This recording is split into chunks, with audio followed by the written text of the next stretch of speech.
Well, it may only be Thursday, but the final weekend of the college baseball season for the San Jose State Spartans has arrived, and a lot still to be decided in the Mountain West Conference as they welcome in the New Mexico Lobos for a 3-game set. Welcome, everybody, to Excite Ballpark in San Jose, California. A gorgeous Thursday night.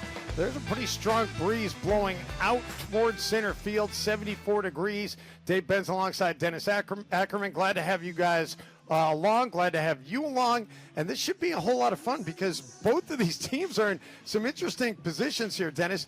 Both of these teams could possibly emerge as conference champions by the end of the weekend. Both of them could emerge as not even going to the conference tournament next weekend. Right now, the Spartans begin the day on the outside looking in at the tournament. They're in 5th place. But, Dave, as you say, a sweep, and they could end up conference champions with a little bit of help. Now, if they get swept, they're going to be on the outside looking in. They're going to miss. On the flip side, New Mexico, they begin play today a half a game in first place ahead of Fresno State, who lost. We were talking to head coach Todd Brown before the game. He said, look, if we sweep, we're going to be the conference champions now. But if we get swept, we're going to be turning in our uniforms on Sunday. That may not have been totally true, but that's what he's telling his guys.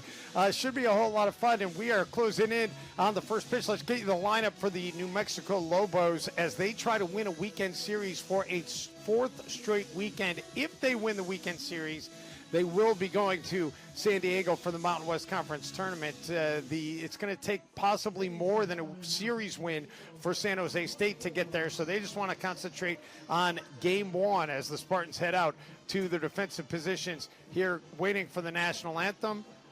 And the New Mexico lineup, Connor Kincaid is at second leading off. Will Asby is in right in the 2-hole. Jake Holland, the catcher, is in the 3 spot. Reed Spenrath, the first baseman, in the cleanup spot. Ethan Ott is DHing at 5th. Ty Wood in left batting 6th. Karis, the third baseman, batting 7th. Weisenborn, the shortstop, is batting 8th. And Khalil Walker is in center and batting 9th. And we are back with the first pitch after this quick timeout.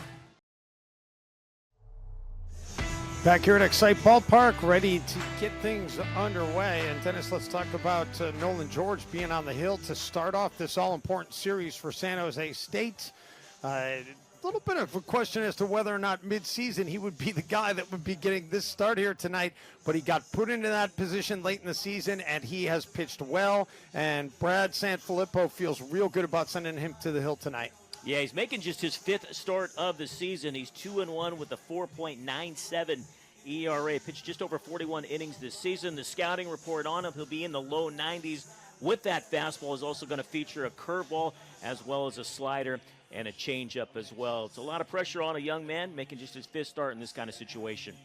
Well, San Jose State, where else would you rather be, right? You've got it all on the line going into the final weekend. And last year, it was a very similar scenario. They needed to win all 3 games against Air Force to be able to be the conference champs, and they rose to the occasion. They won all 3 games. Could history repeat itself this weekend?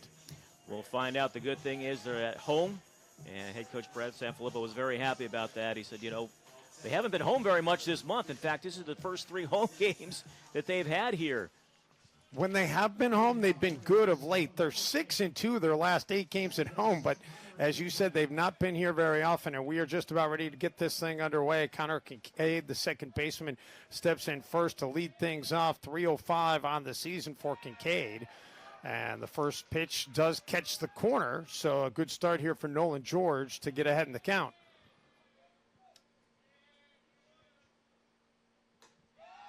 And George catches the strike zone again, so Kincaid sees 2 pitches he doesn't like, and he's in an 0-2 hole just like that. Yeah, Dave, he's coming off a tough series against Nevada, producing just 1 hit in 9 trips to the plate.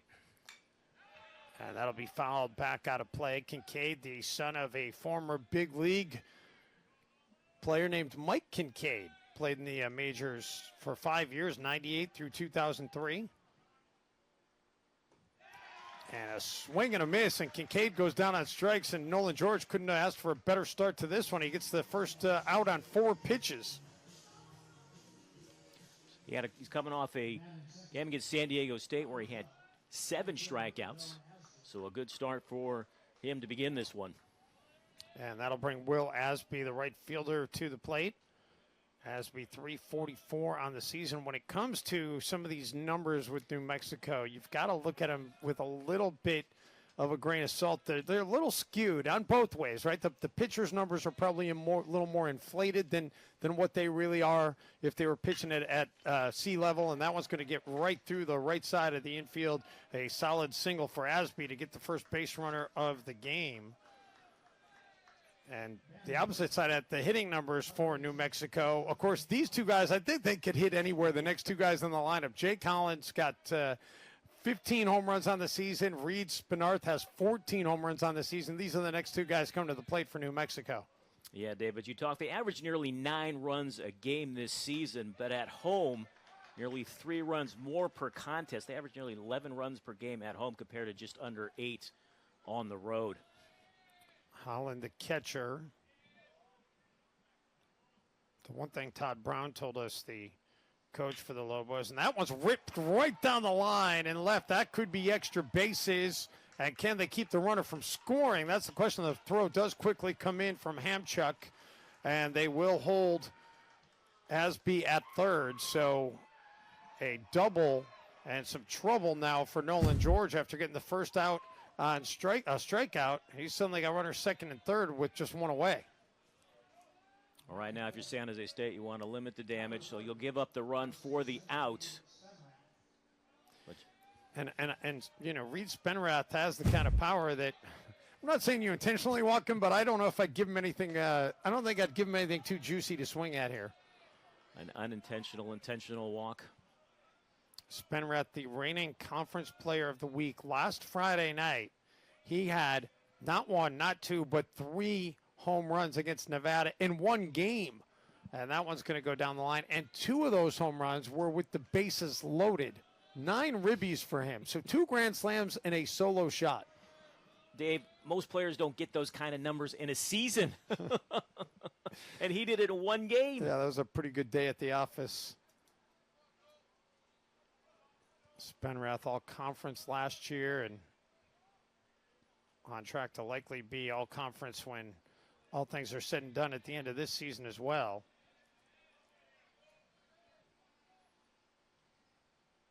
And the 1-1, and that is nice. Inside, catches the plate. And Nolan George, he gave him that first one outside the strike zone, but he's coming after him now. How big would a strikeout be right here for him? The 1-2, that'll be low. Count even at 2-2.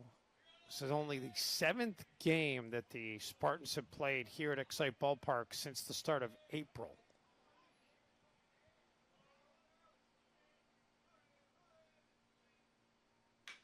And that's going to go right back up, but it's going to be a foul ball. And foul ball as it went into the dirt first, so count will stay even at 2-2. The Spartans would have preferred that one to be in play because they had the runner at home plate coming in. Yeah, Asby was on the move with the crack of the bat. It was a delayed call, I thought, from the home plate umpire. Let's look at it. He waited before he called out a foul ball. Nice work by our crew here.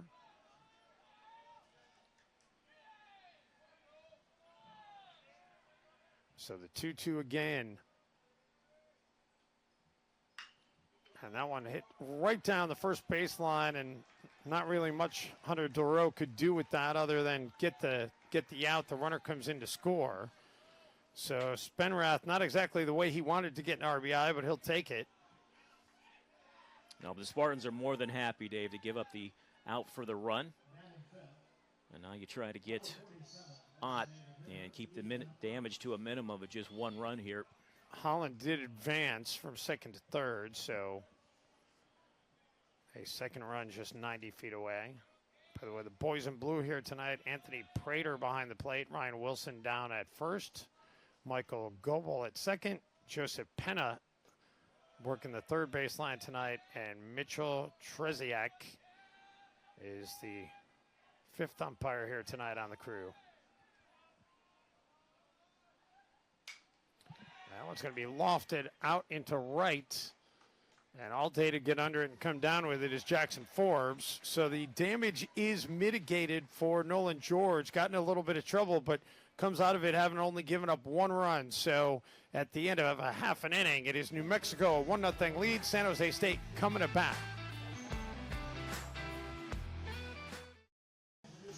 Back here in San Jose, 1-0 New Mexico as we go to the bottom of the first. The Spartans lineup tonight, Robert Hamchuk, 16-game hitting streak, leading things off in left. Hunter Duro, the first baseman, batting second. Theo Hardy, the shortstop, batting third. Dalton Bowling is at second, and in the cleanup spot, Sebastian Orduno is in center, batting fifth. Nathan Cadena, the third baseman, is batting sixth. Matt Spear behind the plate, batting seventh. Jared Lewis, DH, batting eighth. And Jackson Forbes is in right field tonight, and he is batting ninth.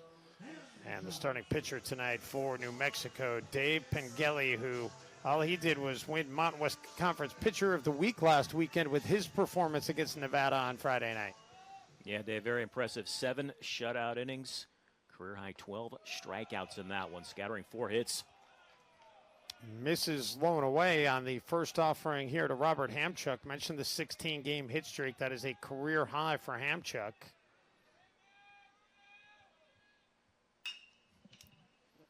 And that one to short.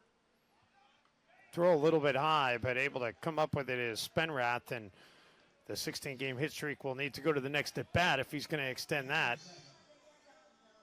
Dave, the key to Pengelly tonight is control. We were talking to head coach Todd Brown before the game. He said, look, he's going to walk some people, but you got to keep those walks to a minimum. He's going to be in the low 90s with that fastball. He's going to feature a sinker as well. Even in their own notes, the first line on Pengelly is wild power arm is how they describe him in the Lobos notes. Which, by the way, shout out to the Lobos Athletic Sports Information Department. Great job on compiling those notes and getting them to us for this broadcast tonight. I will second that. And Duro gets ahead in the count here, 2-0. Looks at a couple of balls.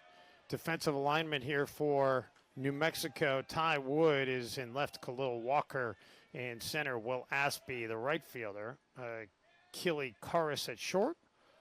And that's going to catch the strike zone, so count moves to 2-1. Chase Weisenborn at short, Connor Kincaid at second, Reed Spenrath, the first baseman for New Mexico, and Jake Holland doing the catching behind the plate. And I'm loving that stance there by Jake Holland with the bases empty as ball 3 is taken by Duro. Very pronounced. Yeah, look at that. He just goes down. Get comfy while you're at it. Gets fouled away, so full count now for Duro. It's like they used to teach you in basketball. Bend your knees. Was it Tony Pena who caught like that for the Pirates back in the day? Pena had the leg extended. Maybe Benito Santiago, perhaps. Probably dating myself with that reference. And that one is going to miss, so Duro, selective and didn't see enough strikes. He's going to first base. So runner board for Theo Hardy. Theo Hardy last week had a home run, although it was anything but textbook. He had an inside the park home run, one of his 7 round trippers on the season. He's been batting leadoff, Dave, but they've dropped him to the number 3 hole the last couple of games, including tonight. And I look at ball 1 there. And if you're wondering about Duro on first, he's not attempted a steal all year, so wouldn't expect that to change here in this one. I think we can best describe the Spartans' offense as station to station. Yeah, not a lot of blazing speed out there. In fact, the only person in their starting lineup with more than 5, there's only one person that's had 5 steal attempts all season, and that's Cadena. Count goes to 2-1 here. Hardy takes a strike. I think the Spartans follow the philosophy of the old Baltimore Orioles manager Earl Weaver. The 3-run homer is our best play. Well, right now, looking at the wildness, we talked about Pengelly being wild. He's proven to be that right now. And the Spartans looking at some pitches. favorable count here for Hardy. And that'll be ball 4. That one wasn't even close. So Pengali walks a pair now in first and second, which is one away, and that's going to bring an early visit to the mound here by the pitching coach, Michael Lopez. Probably go out, just try to settle down his starter. Perhaps a little bit overhyped for this one, coming off an outstanding performance, as we talked about, against Nevada. Big game. New Mexico, an opportunity to take a full game lead in the standings with just 2 to play. So just try to settle him down. It really is amazing how tight things are at the top of the Mountain West Conference standings coming into the weekend. And you mentioned Fresno State already lost, but New Mexico at 16-11 in conference. Fresno State now 16-13. Air Force 16 wins. Nevada 14-13, tied with San Jose State, but they have the tiebreaker as of right now.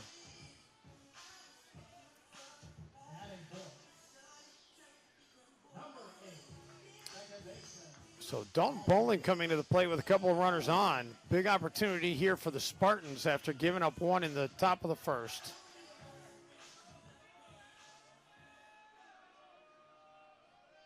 Bowling has become the Spartans' all-time career leader in RBI. Now with 154. Previous mark was 146. So this would be a great shot to, great place to be able to extend that number. First and second, 1 out.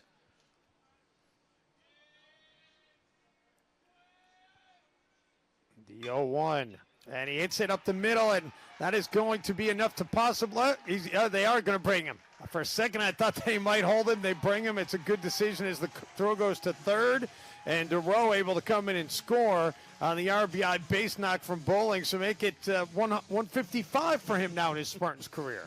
Dave, you see the replay. Bowling just does a nice job staying down on the pitch, goes with it. It's away.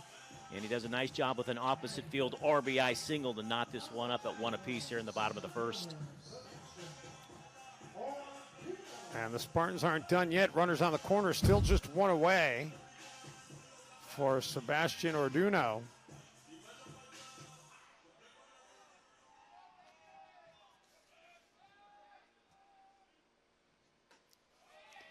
And Orduno looks at strike 1, 250 on the season for Orduno. 29 runs batted in.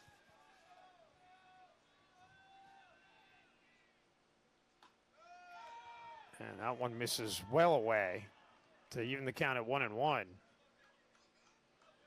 think when you know you got a pitcher who's apt to be wild, like Pengelly, you can be a little bit more selective. Saw one he liked there, but sends it back out of play. He had a good cut at that one. He just missed it. And as we mentioned at the top, the wind now it's blowing a little bit more to left than it was when we started, but still going out. So if you can get one up, you might get an assist from the breeze. That's going to be a chopper. It'll get through the infield, and another run is in for San Jose. Well, Spartans with some nice hitting, a couple back-to-back RBI singles. Each hitter going the opposite field. It wasn't hit very hard. It was just out of the reach of Karras at third. Hit them where they ain't. Yeah, and the shortstop right there, just out of the reach of Weissenborn as well. So the Spartans jump out to a 2-1 lead. So a good answer from San Jose State. Nathan Cadena, the third baseman, to the plate now, still just 1 away.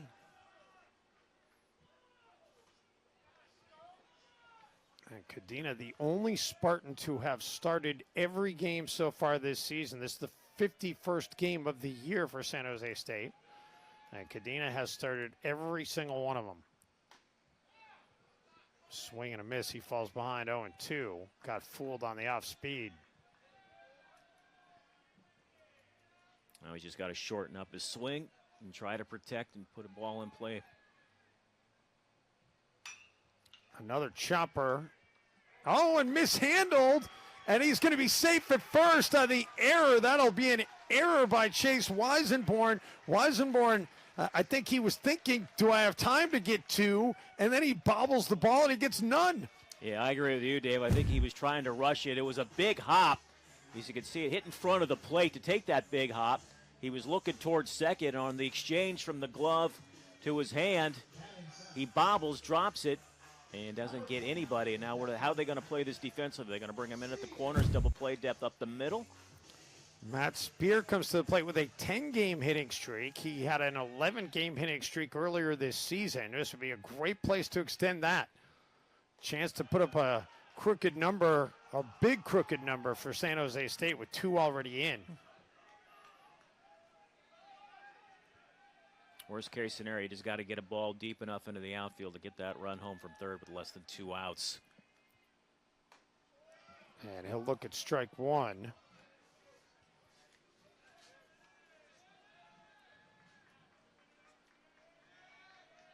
Spear just .212 on the batting average for the season, but he does have 8 home runs on the year. And he does go around, according to Joseph Pena down there at third base. So he'll fall behind in the count now, 1-2. I'm going to go ahead and say the .212 average with the 8 home runs means when he makes contact, they do go a long way. It's the making contact part that needs to see a little bit more consistency. You got it. You know Pengelly would love a strikeout right here. If he can't get the double play ball, strikeout's the next best thing for the right-hander. Yeah, and the 1-2, and that's exactly what he does. He gets the strikeout. Much needed K for Pengelly. And that'll leave it up to Jared Lewis here in the bottom of the first.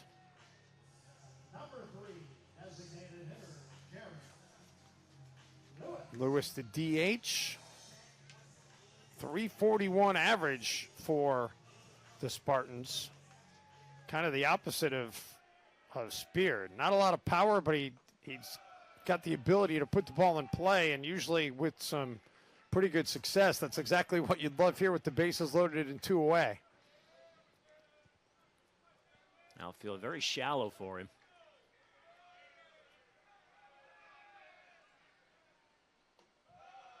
And that one will catch the plate. Count evens at 1-1.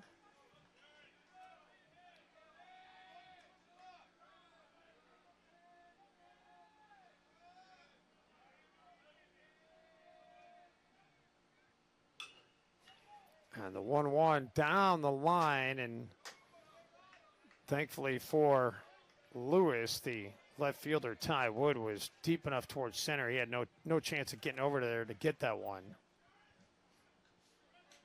Once again, with your Lewis, 2 strikes on you, shorten up that swing. Try to put the ball in play. Look for a pitch you can handle. And Lewis looks at ball 2.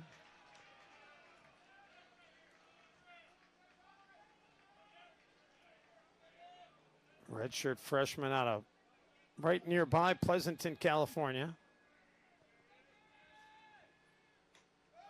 And looks at 2 straight balls now, so 3-2, and we get a payoff pitch with 2 away, so everybody's going to be running on the pitch here. Put one in play, you might have a chance to clear the bases. That's what I was just going to say, Dave. One hit into the alley with the runners on the move, it could clear him. The 3-2. Chopper down the line, and that'll be out of play. We'll do it again.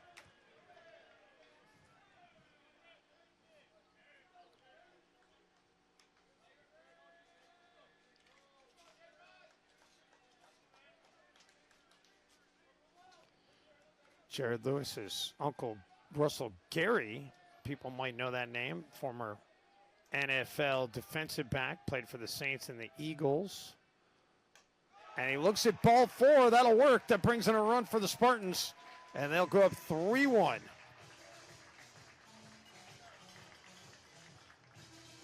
That's a really nice bat by Jared Lewis. He fell behind in the count 1-2. He battled.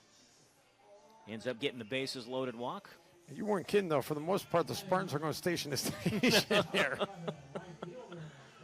Well, they've been aided by Pengelly. He's been wild. I mean, he's walked 3 so far here in this first inning. So Jackson Forbes, bases still loaded 2 away. If Forbes can find a way to get on, the Spartans will have batted around in the first inning. This one on track to possibly be one of those where 5 years from now, people are going to look at the box score and assume the game was in New Mexico. The 0-1. Chopper back up the middle.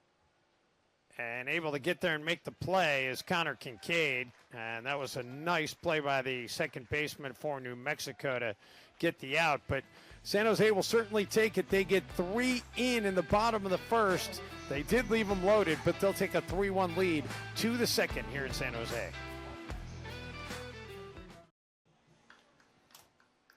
Back here in San Jose, 3-1. The Spartans, their final homestand of the season here. Some Spartan alumni in attendance. I'm assuming he's an alumni, maybe not. I do know that my friend Jack, who came down with me, is an alumni, so I can promise you there is at least one alumni here in attendance tonight. The leadoff batter, Ty Wood, playing left field tonight for New Mexico, and he'll look at a strike there. Count evens at 1-1. Achille Karras and Chase Weisenborn also due up here for New Mexico in the second. 1-1 misses inside. Dave, the Spartans began the day tied with Nevada, but right now the Wolfpack have the tiebreaker, and they're ahead in their game against San Diego State by a score of 2-0. I'm assuming it's early. Yes. We will be scoreboard watching all weekend, and that is going to be ball 4. So Ty Wood walks on 5 pitches. And as the Cardinals send to walk the leadoff batter, especially Wood, he is their top base stealer this season. Yeah, Ty Wood, 22 attempts. He's only been caught 3 times.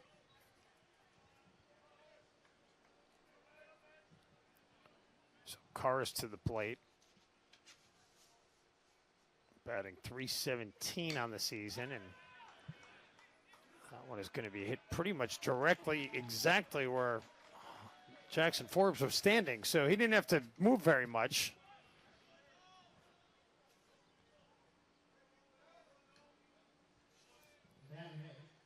Chase Weisenborn, the shortstop now. Weisenborn, .338 on the season.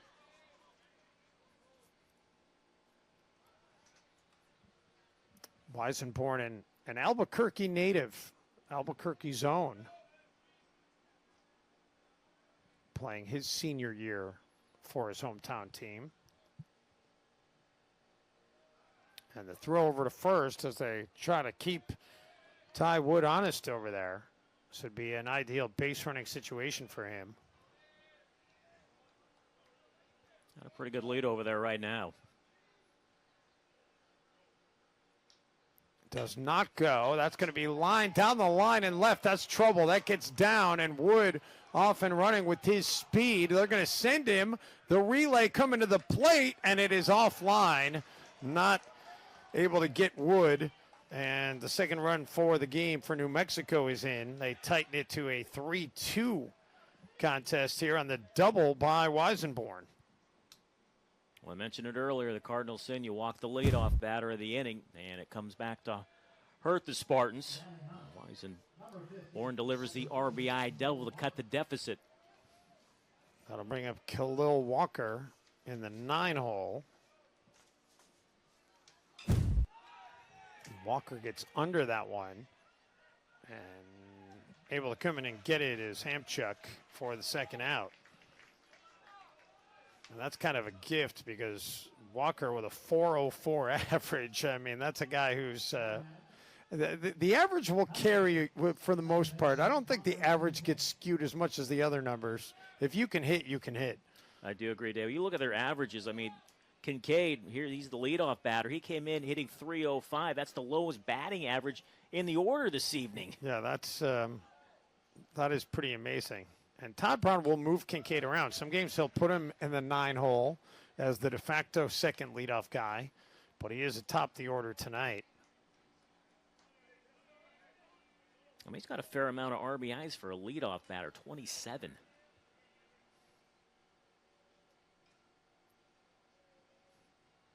The 0-1 That could be trouble, and it does drop. For a second, I thought Hamchuk might have been able to get a beat on it, and then he mishandles it. So not only does the run comes in, but Kincaid is able to advance to second. So just like that, it's tied at 3-3. That ball was hit very hard by Kincaid. It was a long run for Hamchuk, as you said. Hamchuk, listen, I'm not going to second guess, but he made a decision. He did not want the ball to get past him rather than try to make an all-out effort to catch it. And I'm wondering if he had gone with the latter, whether or not he might have had a shot at it. But mitigates the damage as only the one run comes in, and you've got two away now. You want to get Will Aspie, though, because Jake Holland and Reed Spenrath are looming. And that will get out of play and then some back in the picnic area. Aspie in his first year with New Mexico, coming over from the University of San Francisco.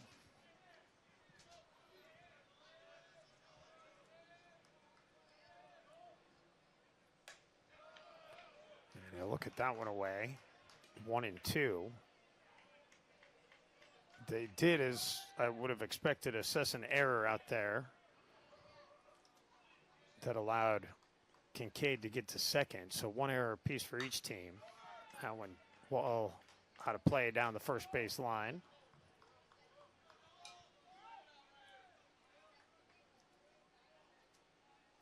The Lobos coming into play tonight, fourth in all of Division I in batting average with a .326 team average, to underscore the point you were making.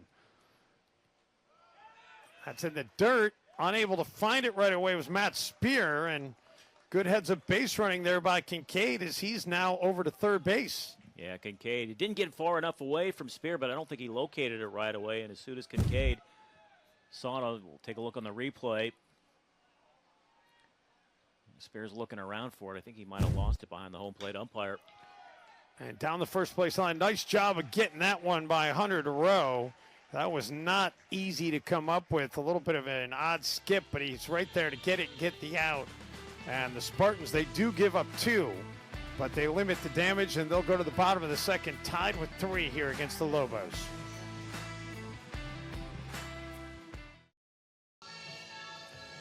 (3-3) as we head to the bottom of the second. Dave Pence, Dennis Ackerman, glad to have you along for this Mountain West baseball showdown between New Mexico and San Jose State. We did mention what's at stake. The Lobos can actually clinch a spot in the Mountain West Conference Tournament with a win here tonight. They just need one more victory to know they're playing next weekend. San Jose State, they don't have that breathing room. They need to win as many of these games as they can this weekend to have a shot to play next weekend in San Diego. And as we go to the bottom of the second, top of the order for San Jose as they sent 9 batters to the plate in the first. Yeah, we were talking off there. If you like offense, I think this is your kind of game. And that one will get down, so Hamchuk, he will extend his 16-game hitting streak to 17 games, a career high for Robert Hamchuk. Just keeps racking them up. He's playing his best baseball at the right time of the season.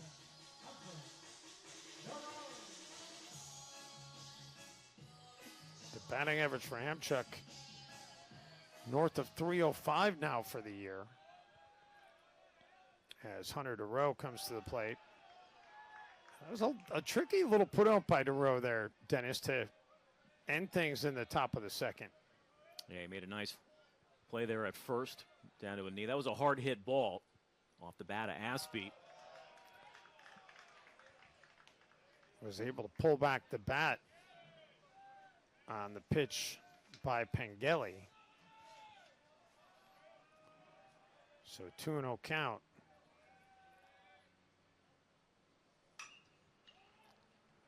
And hit someone sharply to Weisenborn, and a 6-4-3 double play. Textbook turning of a double play there by Weisenborn. Had the error when he had an opportunity maybe to get one in the first inning. This time he does not.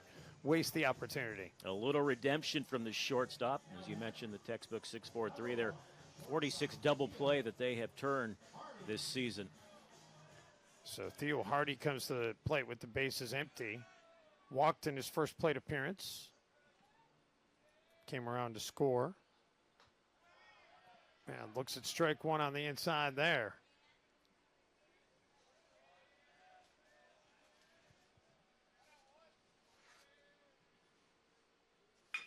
Swings at the second offering, got under that one. The wind pushing it back to the warning track, but able to get back to make the catch as Walker. And the Spartans not exactly 1-2-3, but they only send 3 to the plate here in the second, and we will go to the third, tied at 3 here in San Jose.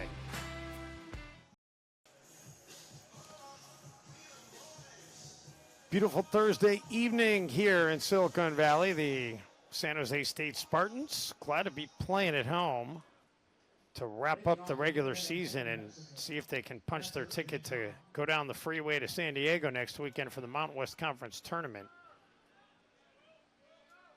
It's a nice place to spend a weekend. San Diego? Oh, yeah. Yeah, not too shabby. San Jose's not too shabby either. No. And 1 pitch and 1 out. Nolan George will certainly take that. As Jake Holland got under it, but hit it right at Jackson Forbes. I feel like Jackson Forbes he's got some kind of magnet out there. He hasn't had to move a whole lot for his putouts tonight. He has been busy out there, and New Mexico's going up there. A lot of these hitters swinging at the first pitch. I believe that's the third batter that George has retired on the first pitch, having at bat. He's retired 4 total in the game.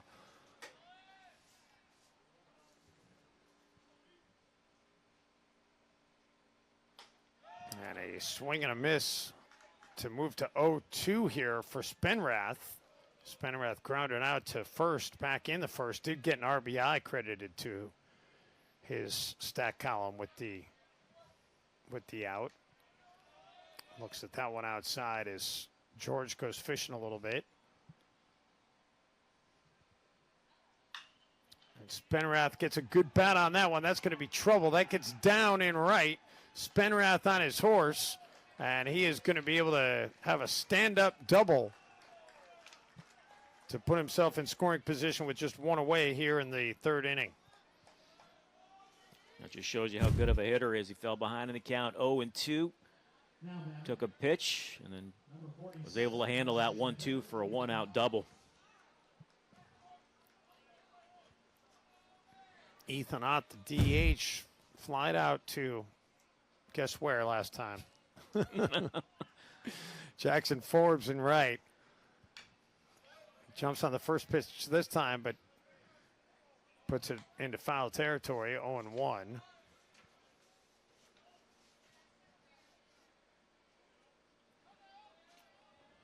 Jake Holland, a senior out of Orlando, Florida originally. Transfer from Georgia Tech. And count even at 1-1.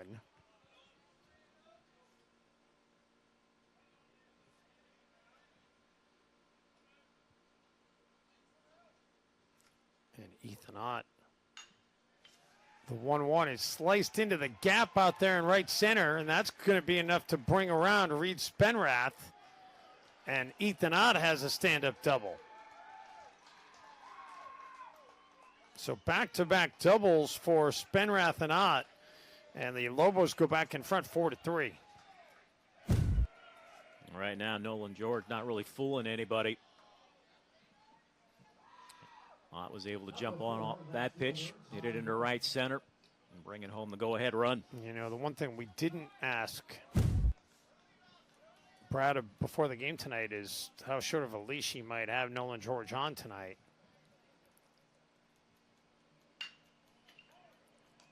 That one hit right to Dalton Bowling, and he's able to get the out, but the runner does advance. So Ty Wood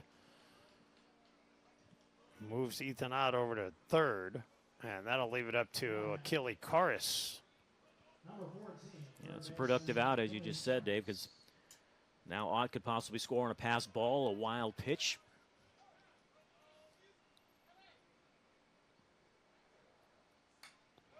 That one fouled back into the screen.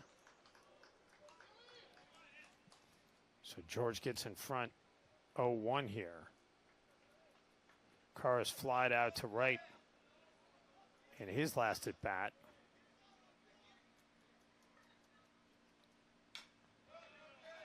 That one gets back out of play. And a quick 0-2 advantage for Nolan George. Now, does George go right after him here, or does he see if he'll chase one outside the strike zone? We haven't had a big sample size tonight, but I feel like he's been kind of going fishing. I'd love to see him go after him here. And he does just that. And that'll end the inning. How about that? Nolan George delivers, and the strikeout getting Karras to end the inning, but not before New Mexico adds one more. And we will go to the bottom of the third with the Lobos having a 4-3 lead here in San Jose.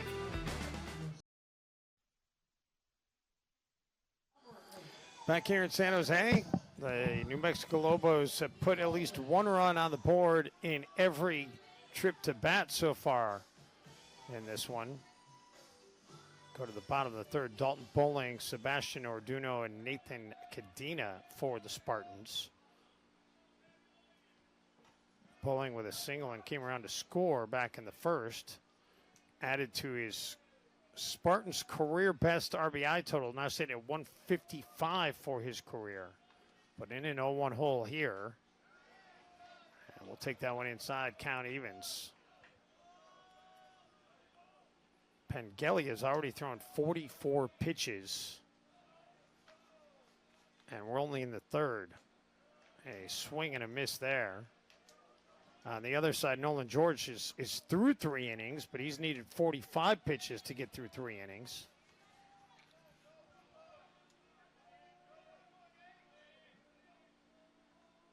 Needless to say, everybody available tonight for both sides. Yes. Nice range by Kincaid to come over and get that and retire Bowling at first. And that was a nice play by the senior.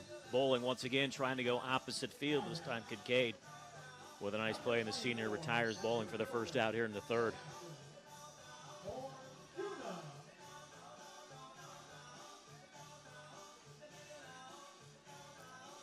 Sebastian Orduno, the center fielder, singled, knocked in a run, got stranded at third back in the first inning.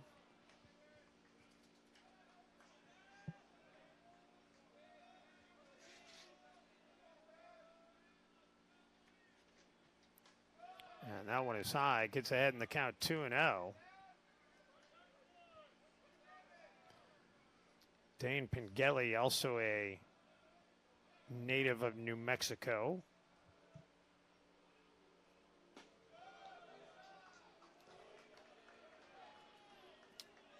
Yeah, he's in a big hole here, 3-0. You give him the green light here, 3-0. I don't know, it's a little early. We'll never know. Yeah, that one wasn't even close. He didn't have to make much of a decision there. Walks on 4 pitches. And that was how the Spartans generated most of their offense back in the first. They took advantage of the wildness by Pengelly.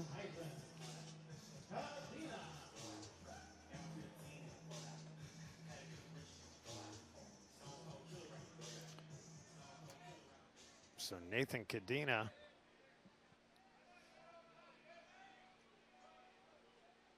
reached on an error back in the first and looks at strike one.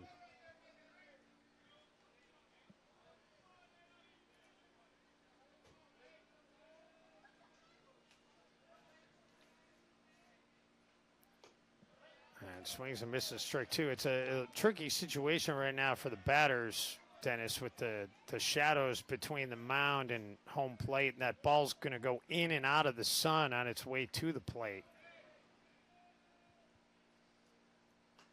You're right. When it leaves his hand, it's in the sun. Then it goes into shade. And then right before home plate, it appears again right in the sun. Yeah, this is probably the worst time of day right now to be hitting if you're the Spartans.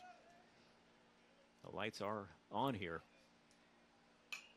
And that one fouled straight back over the screen and out of play. Hopefully that's not where you parked. I went right field. Yeah, I'm down there with you and right. That one will miss outside. Count evens at 2-2.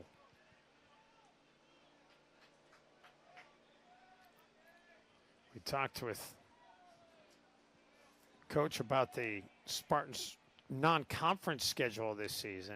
The 14-13 record in conference, pretty good, but just 6-17 out of conference. But they played some really good teams this season, and Brad feels like that's something that has them prepared for a moment like this. Yeah, I would agree. Their tough non-conference schedule has set them up to be in this position. They entered 10 games overall under 500 this year.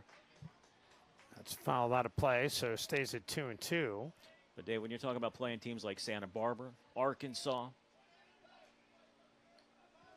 Cal last weekend in Berkeley. And Brad Sanfilippo was really happy with the way they played against Cal last weekend, even though the results in terms of the wins weren't what Spartan fans would have liked.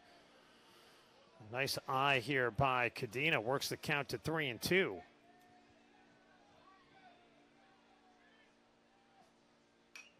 That one comes straight back off his bat, and we'll do it again at 3-2. That's a nice bat by Cadena. Fell behind in the count, 0-2. Fouled off a few pitches. I mentioned the pitch count for Pengelly starting the inning, so nothing wrong with getting him even higher. And he looks at strike three.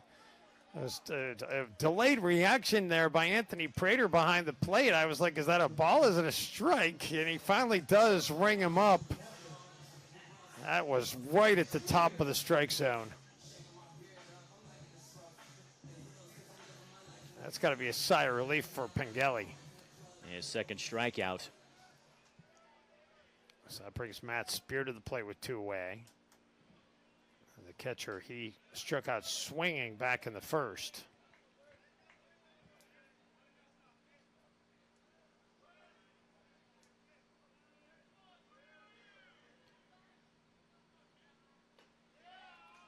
And looks at strike one there, count even at 1-1. Spear's got a good size hole in the right side of that infield with Spenrath holding the runner on at first. Fouls that one into the dirt, 1-2.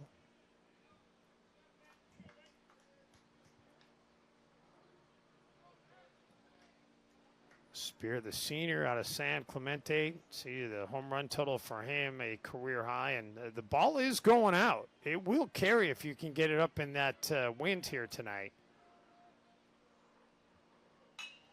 And instead, he's just going to knock it through the left side of the infield.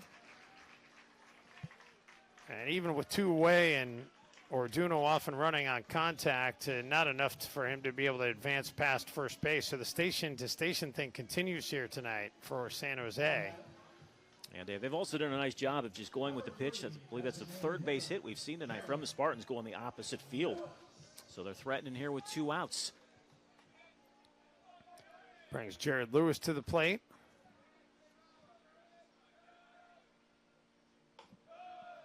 And Lewis gets ahead in the count here, 1-0.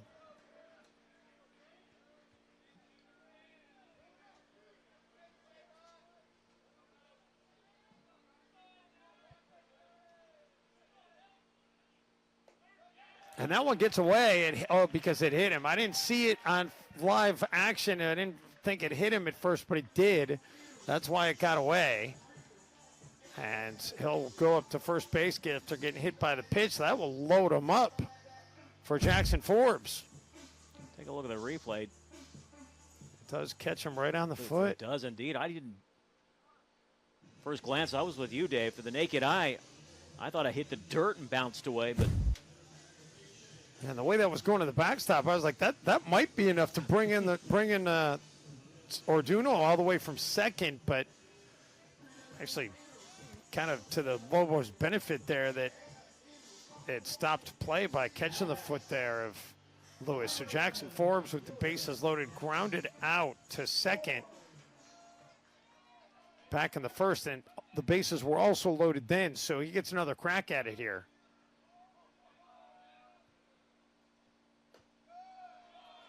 Forbes gets ahead in the count 1-0.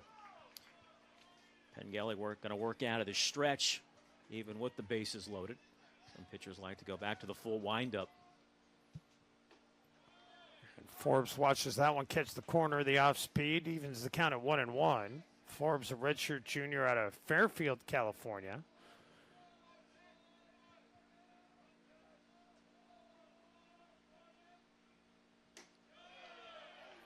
And that one is inside. 2-1 count.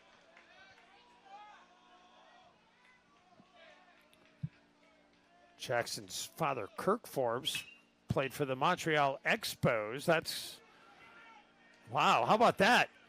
He does get thrown out as the throw from Weisenborn does just get to Spenarth in time, but Weisenborn looked like he wanted to get it over to Kincaid for the out, and it wasn't there, and he had to change his mind, Dennis. Yeah, the second baseman, Kincaid, for some reason didn't cover the bag, and he did get him by a half a step, so disaster averted by the Lobos to end the third inning. We'll go to the fourth, New Mexico with the one-run advantage here in San Jose.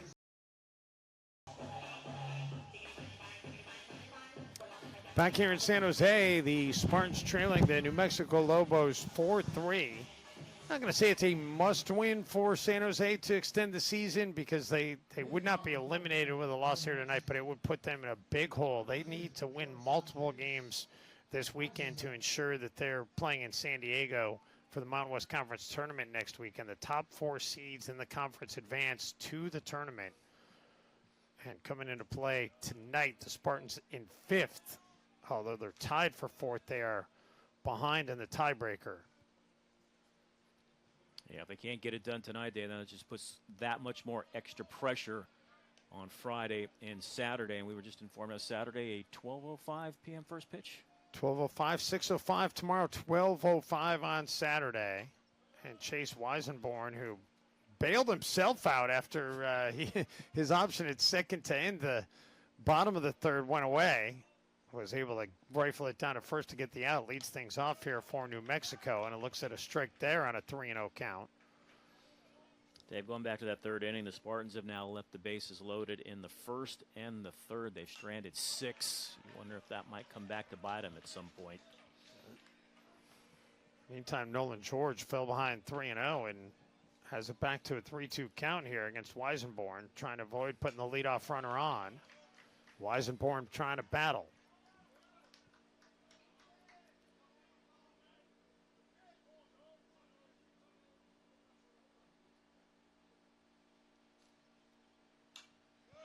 And another one fouled back. It's a good at bat. It's a good battle going on right now between George, Weisenborn. I mean, they both have done well in this at bat, right? I mean, it was 3-0, and technically, George is throwing 5 straight strikes. But Weisenborn fouling some off, and he fouls off another one. They're going to have to run some more baseballs out to Anthony Prater behind the plate, as they're all going back into the stands and out of play right now. 3-2 again. And again, it's fouled back.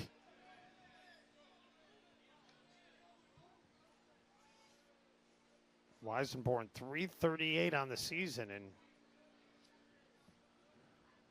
really trying to get something he likes. And he swings at him, misses. Finally, Nolan George able to retire him, and after falling down 3-0, comes up with a strikeout. That's a big boost of confidence for George out there on the hill. Absolutely. As you mentioned, fell behind 3-0, and then Weisenborn fouled off a number of pitches before George went upstairs with him, and he couldn't catch up with the fastball for the first out. And Weisenborn, the toughest guy to strike out on the Lobos in their starting lineup tonight. That was only his 20th strikeout of the season. The only New Mexico player that came into the game with less than 20 that has any considerable playing time. Khalil Walker, second pitch he sees, hit right over there to Bowling. So quick work of Khalil Walker, and that takes us to the top of the order now, and Connor Kincaid with 2 away.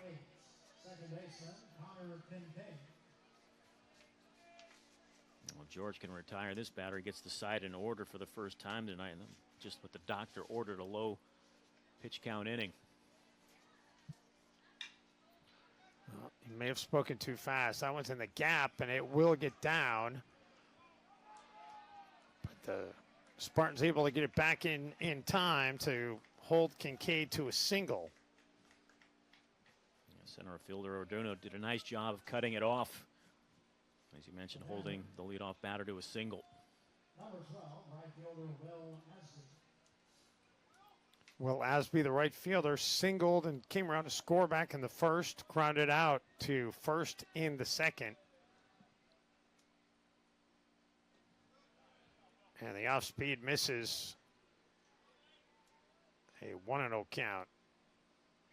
Dave, that single in the first, he's got a 5-game hitting streak. Can you call it a mini 5-game hitting streak, or is it a solid 5-game hitting streak at that point? I think 5 games is pretty solid. Okay. I mean, it's not extensive, but most guys would be happy to know they reached in 5 straight. Got under that one. This time, Jackson Forbes actually had to move a couple of steps, but does come up with the put away, and the Spartans, not 1-2-3, but Nolan George, that is his best inning of work so far here tonight. Spartans will come to bat in the fourth inning, trailing 4-3 in San Jose. Welcome back to San Jose. 4-3, the Lobos with the 1-run advantage as the Spartans come to bat here in the bottom of the fourth inning. Gorgeous evening for baseball here in San Jose. I mean, you really couldn't have better playing conditions. Temperature at first pitch in the mid-70s. Nice way to spend a spring evening here in the South Bay. Spartans will have the top of the order with Hamchuk, DeRoe, and Hardy to lead things off. Hamchuk singled back in the second. And a check swing foul to get this thing started here in the fourth.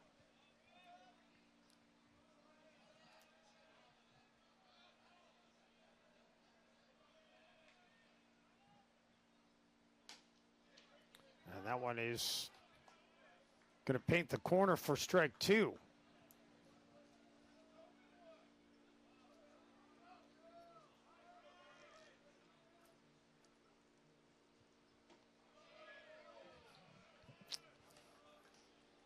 One and 2 after that one misses. Somewhere. Hamchuk extended his career best hit streak to 17 with that single back in the second.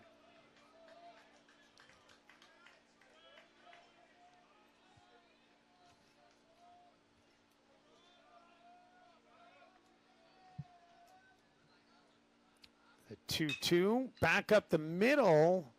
And able to make a play on the bounce and get the out at first is Connor Kincaid. That came off the bat in a weird way.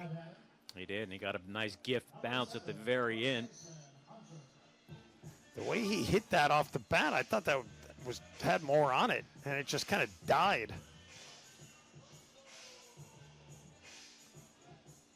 So Hunter DeRoe head into a double play back in the second. Walked in the first. And that one is going to be out of the reach of Kincaid. DeRoe will have his first hit of the game. Put a nice easy swing on it. Another opposite field base hit tonight for the Spartans. Spartans need to answer here after finally holding New Mexico to without a run in the top of the fourth.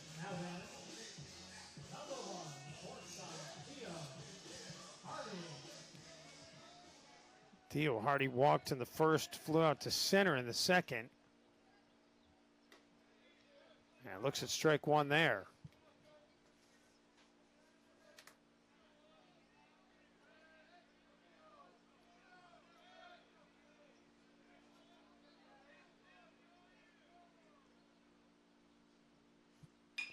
Hardy goes the opposite way. That'll get down.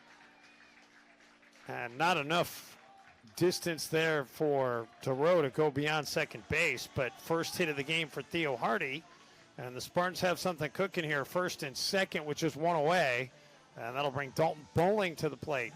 Nice work of hitting going to the opposite field by Theo Hardy. Yeah, following DeRoe's lead. DeRoe, the right-handed hitter, went to the right field. Hardy, left-handed hitter, goes the opposite field to left.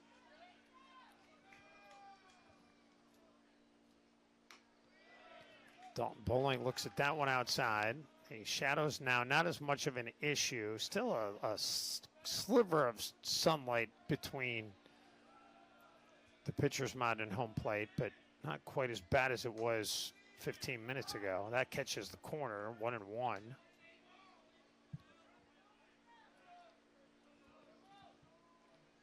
Bowling an RBI single in the first and grounded out to second in the third. Gets ahead in the count here, 2-1. He had a big 3-run homer in Sunday's win against Cal. You know, he'd love to duplicate that right now.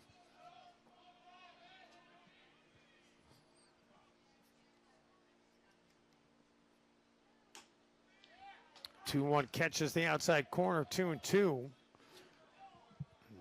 Bowling asking Anthony Prater a second opinion on that I one. think so, too. I don't think he was too enthralled with that call. That one does miss, so 3-2.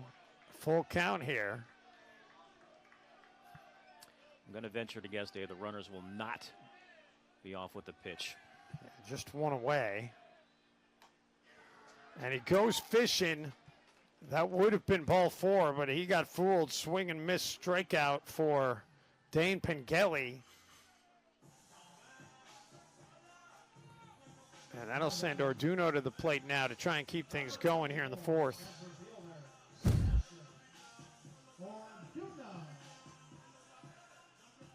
Like a late swing, almost a defensive swing by Bowling. Didn't want to leave it in the hands of Prater, although I thought that one ended up outside. Orduno tries going down the left side, but out of play.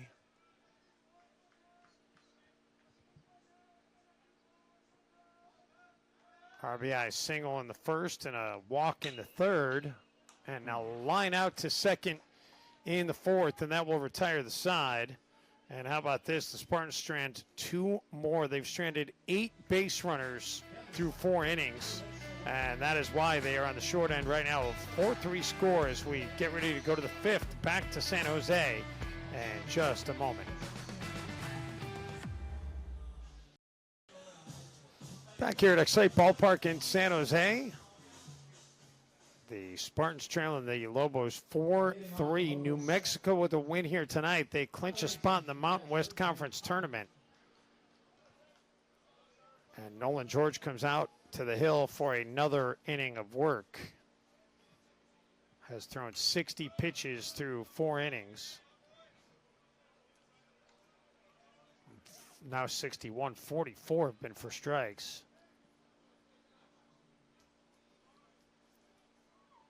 Jay Collins, Reed Spinarth, and Ethan Ott for the Lobos. That one gets up into the wind, and that one is not coming back.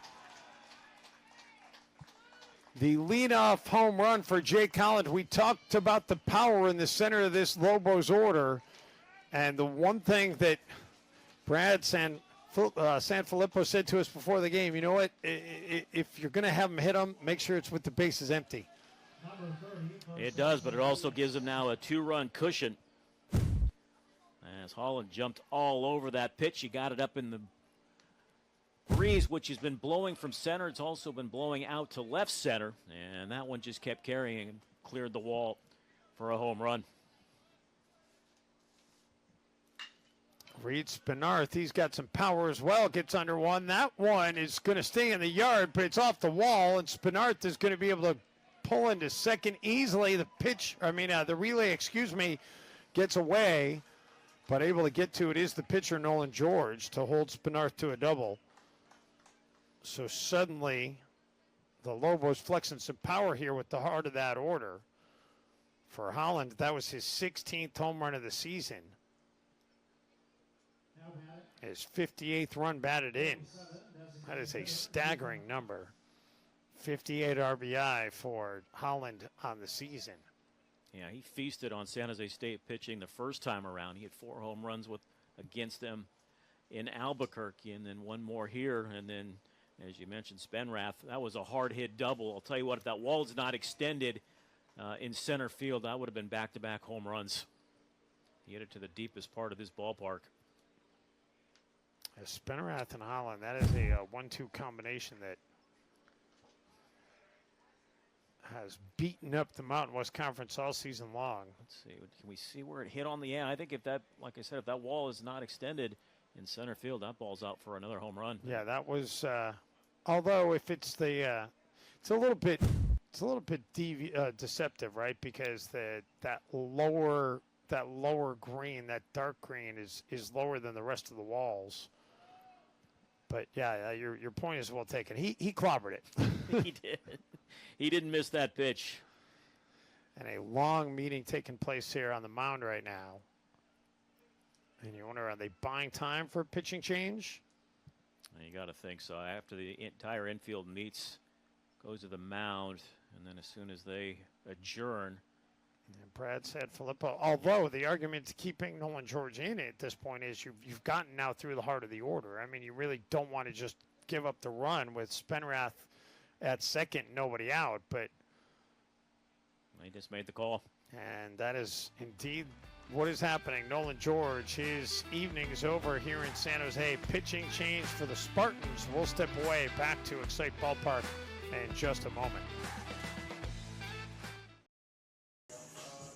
Jesse Gutierrez gets the call from the pen for the Spartans after Nolan George gets into some trouble with the heart of the New Mexico order here in the top of the 5th inning. Gutierrez was pretty good last weekend at Cal. 2 innings of 2-hit ball, did not give up a run against the Bears last weekend, and Spartans need more of the same from him right here. They do. He comes in with an overall record of 2-3 and a 4.46 ERA. He does have 1 save, but right now his job is to keep this just at a 2-run deficit for the Spartans. They got a runner at second base with nobody out. Jesse, a sophomore out of Santa Clara.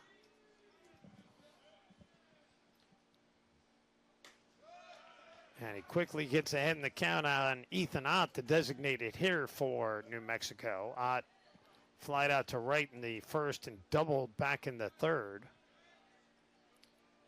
See, Gutierrez pitches from the third base side of the pitching rubber. And that one's going to be fouled back out of play over the right field bleachers. 0-2 for Ott, the designated hitter.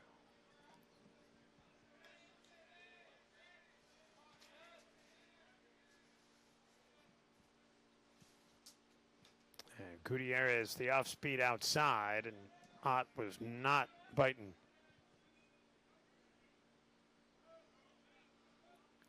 We talked about this lineup earlier, and yeah, their numbers might be a little skewed, but there's no real batters that you can really relax against in this Lobos lineup. That's why they came into play tonight, first place in the conference.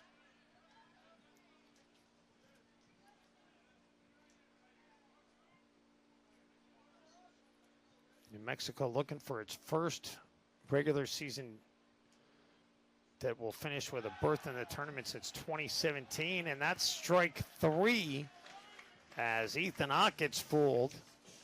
So good start for Gutierrez coming out of the pen. Yeah, gets the strikeouts. He's still not out of the jam yet. Left fielder Ty Wood walked in the first, grounded out to second in the third. Actually, he walked in the second and grounded out in the third.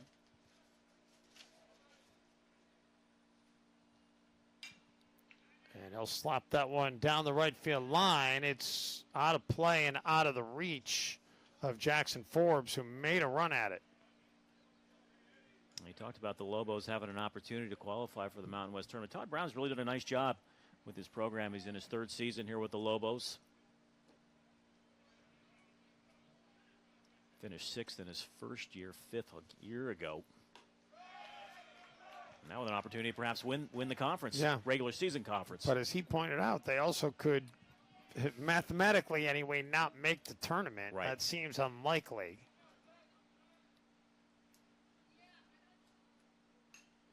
And that's fouled back as Ty Wood able to stay alive, 0-2. Like the fact that Gutierrez just coming out of the bullpen looking not at all intimidated by the moment. Well, he's certainly dialed in right now. Going right after the hitters. And that one misses low and away.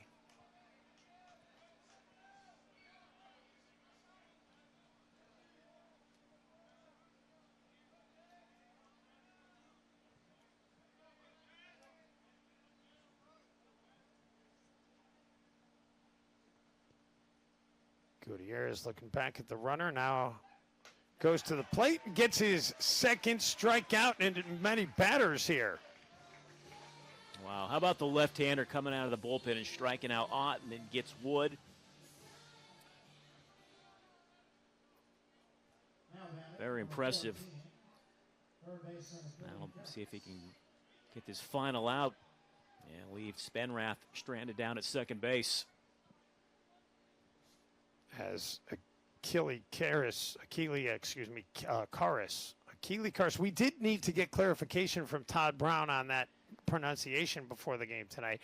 The Lobos have a lot of players on their roster where you think you know how to say their name because it's not like they're Giannis Antetokounmpo or anything, but it's they're just, how are you pronouncing that? Right. Is it Karras? Is it Karras?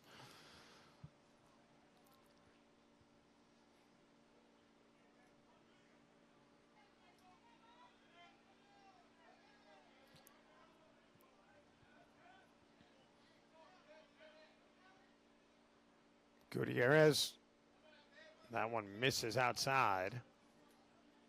So Karras heading the count 1-0. And then you have to work in the broadcaster dyslexia, and you start calling Spenrath Spenarth, and everybody watches. What are you doing? And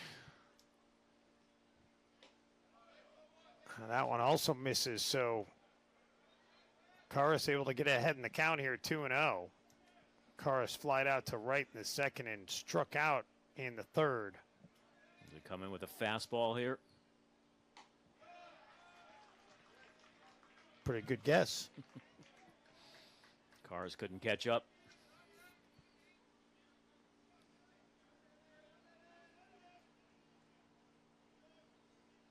Gutierrez goes right after him again, and that one does not catch the strike zone, so 3-1 count. A walk isn't the worst thing in the world right here. Although, as you said, there are no soft spots in this Lobos order. And he's able to get Karras to get under it. Almost disastrous out there as Jackson Forbes was coming in and Dalton Bowling finally makes the catch. But how about the work of Jesse Gutierrez out of the pen? Comes in and gets 1, 2, 3. And the Spartans will come to the plate in the fifth, trailing 5-3 here in San Jose. Welcome back to San Jose. Dave Benz, Dennis Ackerman, glad to have you along as the San Jose State Spartans closing out the regular season here in San Jose, final weekend series. And trailing 5-3 as we come to bat here in the bottom of the fifth inning. And that one does catch Nathan Cadena, so that's the second batter that Pengelly has hit tonight. Cadena will walk up to first base. And Cadena has not been swinging the bat well as of late. He was 0 for 13 against Cal, 0 for 2 here tonight, and then you hit him with the first pitch of the inning. And that barely grazes him, but it still counts. He'll walk up to first. That brings Matt Spear to the plate. Struck out in the first, singled, and got stranded in the third. The Spartans have stranded 8 runners in this game. They've had opportunities. They've left them loaded twice in the first and the third. Spear does have the power with one swing of the bat to tie this one up. Needs to get something he can hit in the strike zone in order to do that, though. Spear 8 home runs on the season. The ball is carrying out. And the Lobos want to talk things over.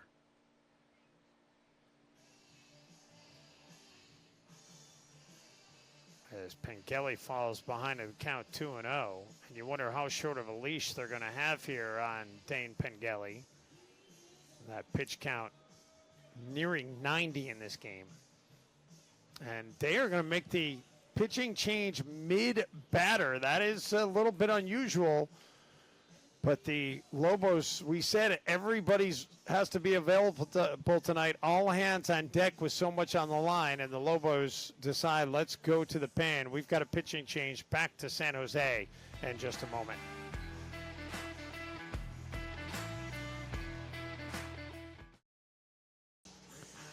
Well, the Lobos go to Josh Barnhouse out of the bullpen mid-batter, which is not something you see every day, as they decided Dane Pengelly didn't have it anymore as he fell behind to the count 2-0 to Matt Spear. And Barnhouse comes in and throws a strike to start off his appearance in this game. That one down the line, up into the air. Is it going to carry? Indeed it is. That is out of here. A 2-run home run by Matt Spear.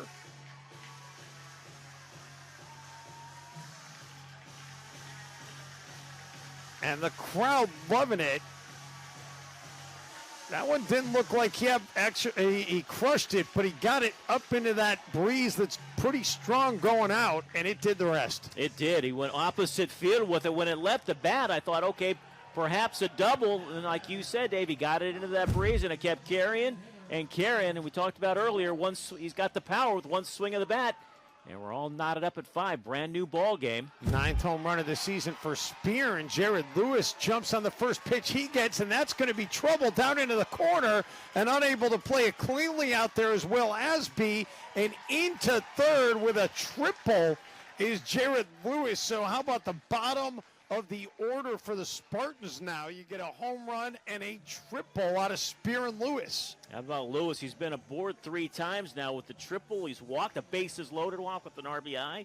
He was also hit by a pitch, and right now Josh Barnhouse not very effective coming out of the bullpen. I mean, he came in with an ERA of 8.39, so a very high earned run average as he comes into tonight's game, and immediately has given up a couple of runs. Jackson Forbes comes to the plate, and we talked about the runners that have been stranded for San Jose State. Jackson Forbes is the one who's feeling it more than anybody. He's left 6 of them stranded himself tonight, and would love an opportunity to at least get one of them back here with the go-ahead run now just 90 feet away for San Jose State. And the Lobos are going to play the infield back. They're going to give up the run for the out. Forbes grounded to second in the first, grounded out to short in the third.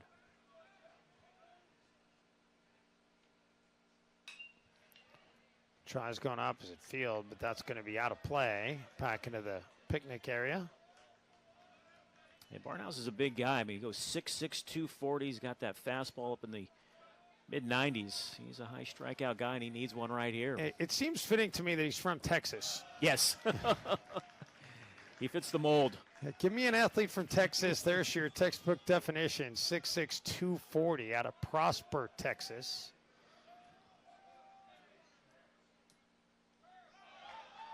And that one gets away. That's a nice block by Hall, and that was not an easy pitch to block, and kept it close enough. And Lewis had to stay at third. And Forbes able to work the count here now to 3-2.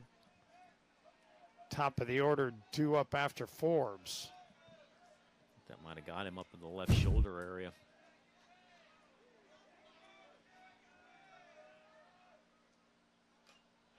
The 3-2 fouled back. We'll do it again. Mentioned San Jose State, 6-2 their last 8 games here at home, but problem is they just haven't had enough games at home. A chopper down the line, and we'll do it again at 3-2. Yeah, the previous home series prior to this one, the last time they were here was April 26th through the 28th, a weekend set against UNLV. Forbes gets a good bat on that one. That should be enough to bring in the run. Ball carries, and indeed tagging up and coming in to score easily is Jared Lewis. And Forbes gets the job done. He'll finally come up with an RBI in a situation to bring one home. Well, Dave, you talked about it. The bottom third of the Spartan lineup tonight has accounted for 4 RBIs, along with 2 runs.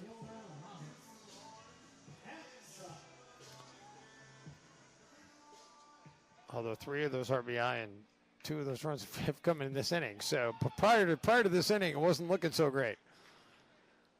They're much happier right now. Top of the order for Hamchuk, and the base is empty. And he'll look at ball 2. Hamchuk grounded out to short in the first, singled in the second, and grounded to second in the fourth.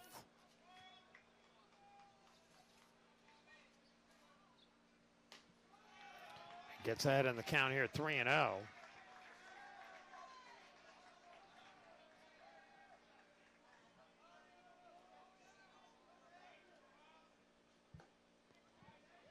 The take was on. That one catches the corner.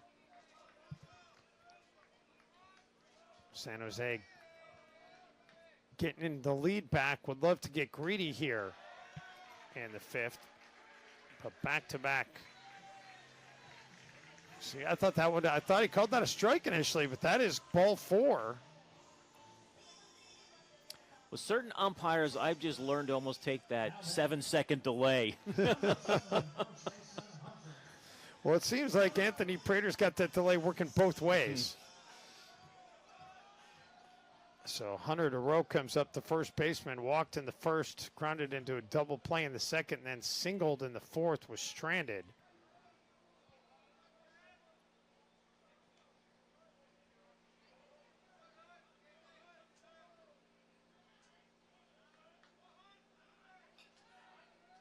DeRoe with 14 home runs. The single season record is also owned by Hunter DeRoe. He's got a share of that record with 15 last season. This would be a great spot to be able to match last year's output. And a good series against Cal, 6 for 12. Look what the Bears pitching staff gave him, though. All 6 hits went for singles.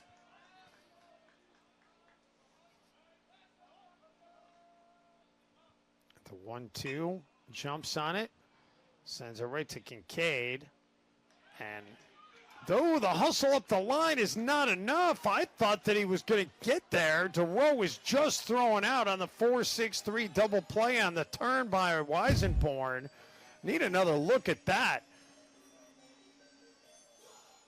Weisenborn with some good momentum. Oh, man, that is bang, bang. But a good call by first base on Brian Wilson. And that will end the threat for San Jose State. But the Spartans do go back in front. We'll go to the 6th with the Spartans having a 1-run lead. Welcome back to San Jose. Dave Benz, Dennis Ackerman, as the Spartans get 3 in the bottom of the 5th to go in front. Jesse Gutierrez comes out for his second inning of work after coming in with a runner in scoring position in the 5th and got the Lobos down 1-2-3. Chase Weisenborn leads it off. Weisenborn turns that double play to end the threat for the Spartans in the 5th. And you want to talk about a rough night for Hunter DeRoe. He's grounded into both double plays that the Lobos have turned tonight. And that one takes a little bit of an odd skip, and unable to catch up with it is Nathan Cadena, and all the way into second off that bad bounce is Chase Weisenborn. How are they going to rule that? Yeah, that ball just ate him up. I don't know if he maybe should have tried to charge it. He went with the backhand, and he really had no chance. We'll see how they do score. They did put a second error on the board, so. So an E5. Do people still score at home? Well, are you talking the Dan Patrick style? I always say, I'm like, well, if you're scoring at home, you can put it down as an E5. But then I think to myself, is anybody really scoring? Yeah, well, Dan Patrick and Keith Olbermann, they used to say, if you're scoring at home, congratulations. So we'll just leave that at that. That one misses outside. 1-1 the count for Khalil Walker. Top of the order, due up for New Mexico after this. Well, if you're Gutierrez here, you came in, you wanted to keep it a 2-run deficit. Now you want to keep this as a 1-run lead. And that one is in the dirt.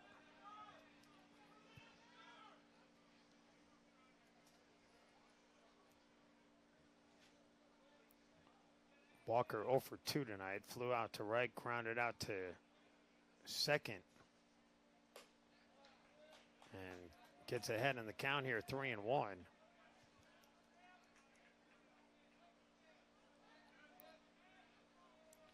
No doubt a lot of people around the conference watching this one tonight.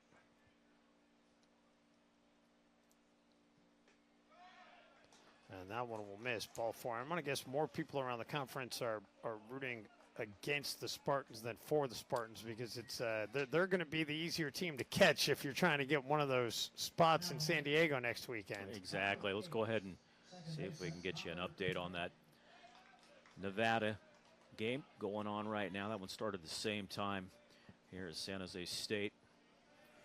2 aboard and nobody out for the top of the order. Connor Kincaid, 2 for 3 tonight. RBI single in the second, lays down the bunt. Cadena was playing in and able to retire Kincaid at first, but that advances both runners. So now 2 runners in scoring position for Will Asby. Well, his team can not only muscle up, but they can also play small ball, and they do it effectively right there. A couple runners in scoring position, including the go-ahead run now down at second base. Asby a single and a run scored in the first.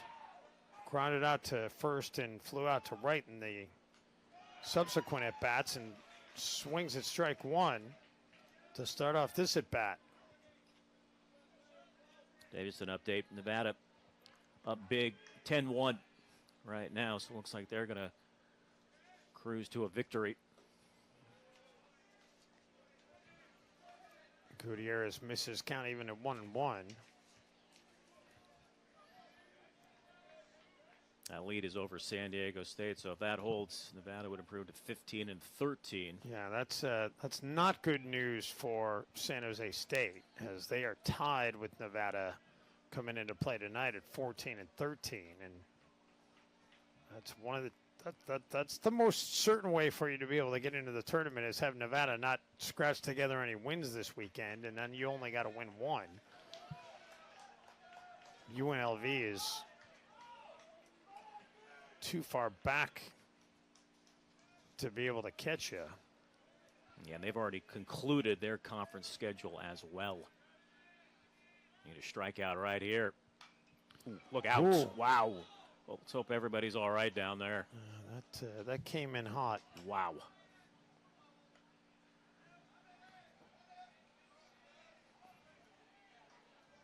Couldn't tell, did that get over the railing, or did that catch it and skip yeah, up? I couldn't tell either, but it, like you said, it was coming in hot. So the 2-2 for Asby, and makes solid contact, but hits it right at Forbes. Off and running, and the tag, and the throw to the plate is too far up the line. Had that throw been a little bit more on target, they might have been able to get Weisenborn. And that is an aggressive play by New Mexico to go ahead and bring the runner in. Forbes coming in with a head of steam. He had a lot on that throw. It was just too far up the line. Yeah, I agree. If it's on line, I believe the runner, Weisenborn, would have been out at the player. If not, it would have been a very bang play. But unfortunately, it was up the third base line, allowing Weisenborn to score. Walker stayed put at second, so the go-ahead run is still in scoring position, but at least he's not 90 feet away. And now meeting on the mound is Gutierrez, Body language making it look like they're going to keep him in. Yeah, this is the pitching coach, Pike. I don't think they're going to make a move. Yeah, Brad usually comes out. Brad Sanfilippo usually comes out to make the moves. I haven't called enough San Jose State games, though, to know what is Brad's percentage. How many times does he go out and then not actually make a move? So Gutierrez will stay in. Probably just talking strategy. How do you pitch Jake Holland with the go-ahead run down at second base? And he's already got a couple of hits here tonight and a big one in his last at-bat. Yeah, one that just kept carrying the home run to not dead center, but not far off. And that one into the dirt gets away, but nice job by Matt Spear to get over there and grab it. Well, I wonder, Dave, you got a lefty going up against a righty. Do you, like we talked about earlier, intentionally walk him and you roll the dice, go lefty-lefty with Spenrath on deck, although he could put them back in front with one big swing. Nope, he's going to go right after him. It's in there for a strike. Yeah, I like the aggressiveness. You know, just, I mean, they're both capable of hurting you. Let's just try and get out of this inning the quickest path possible. And Gutierrez is going after him. Now ahead in the count 1-2 after that one goes out of play.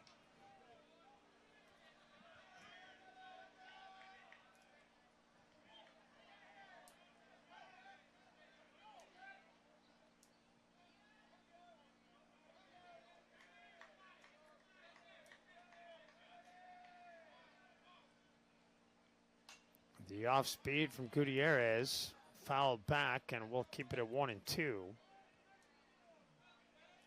Lobos have done a little bit of everything. They've shown the power, and then the sacrifice bunt and the sacrifice fly here in the sixth inning has netted them the run to tie it up. Without the benefit of a hit. Yeah, that's much to the dismay of the Spartans. An error and a walk and a couple of sacrifices. That's been the formula for the Lobos here in the sixth. Oh, everybody in the ballpark and out on the diamond thought that that was strike three. Anthony Prater did not agree. Nope, the Spartans certainly thought so. They were headed towards the dugout, and I think everybody in the stands disguised as an umpire also thought it was strike three. Tough pitch to take. So the 3-2, that one misses outside, and the Lobos still don't have a hit in the inning, but they got runners on first and second with their cleanup hitter coming to the plate. Reed Spenrath, 2 for 3 with 2 doubles, an RBI and a run scored tonight. You know, he's salivating right now at this opportunity to put the Lobos back in front. And the wind is blowing out to left to be a good time for him to take one opposite field. You see the flags there.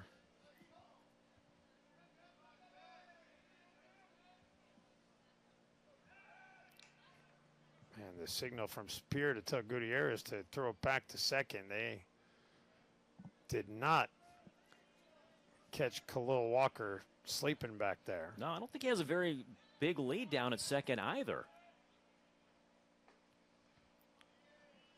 See, they've got that shift on for him. Hardy, the shortstop, nearly playing behind the bag at second. Big hole in the left side of that infield, but a big gap in right center.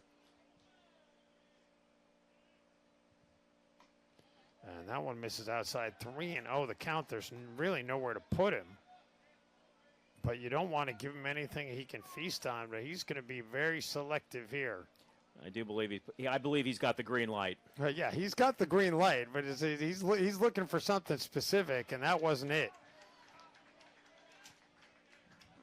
Count moves to 3-1.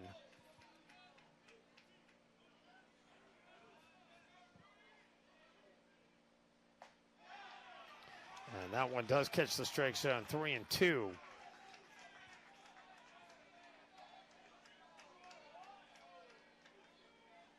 Gutierrez in a bind, though. Come in with a fastball here on the payoff pitch. And he does catch the corner. Spenrath thought it was ball 4. But Anthony Prater that time does make the motion. Strike 3. And Gutierrez and the Spartans will get out of the inning, having only given up 1 run. We will go to the 7th here in San Jose with this thing all knotted up at 6 apiece.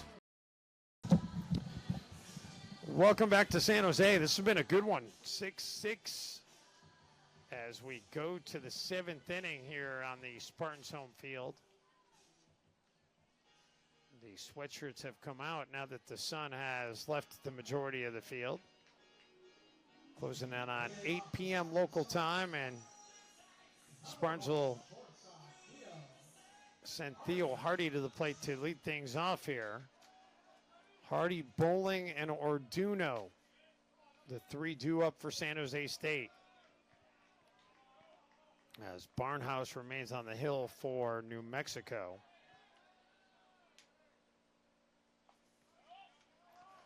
And that one does catch the strike zone to even the count of 1-1. It has been a fun one. We had several lead changes here tonight. Seen some good opposite field hitting. Yeah, we've had a little bit of everything. The Spartans sent 9 to the plate in the first inning. Had that power outburst by Holland and Spenrath, the heart of the Lobos order, in the 5th. Gutierrez coming in mid at bat to come out of the pen. Now it's just going to come down to the bullpens, Dave. And Hardy, a little dribbler down the line, and that will be back to the dugout in a much more friendly manner than the last time one went into the dugout.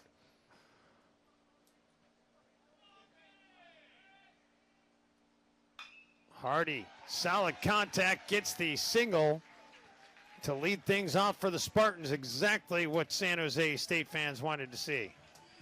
Well, he had just 2 hits in the weekend series against Cal, and he's got 2 hits already here tonight, and he's been on board now 3 times. Yeah, walked and came around to score in the first.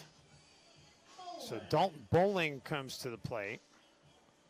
Bowling an RBI single in the first and 1 for 3, and I don't think he's going to get a chance to face Josh Barnhouse, as New Mexico indeed is going to the bullpen.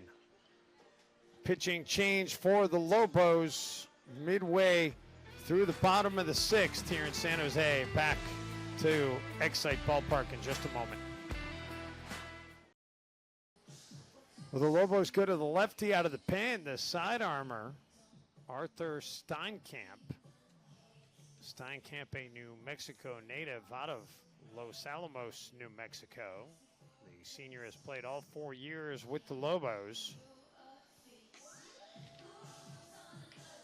And a big spot here as he tries to keep San Jose State from scratching across the lead. Knotted at 6th in the bottom of the 6th.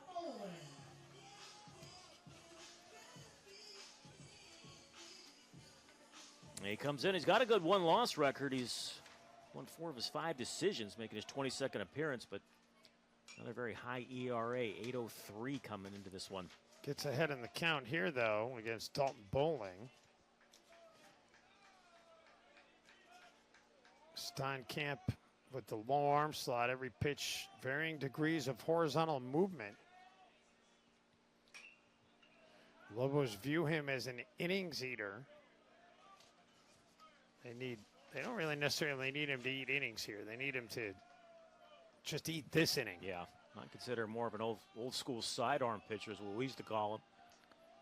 It's a different look for Bowling. And he'll look at ball 1.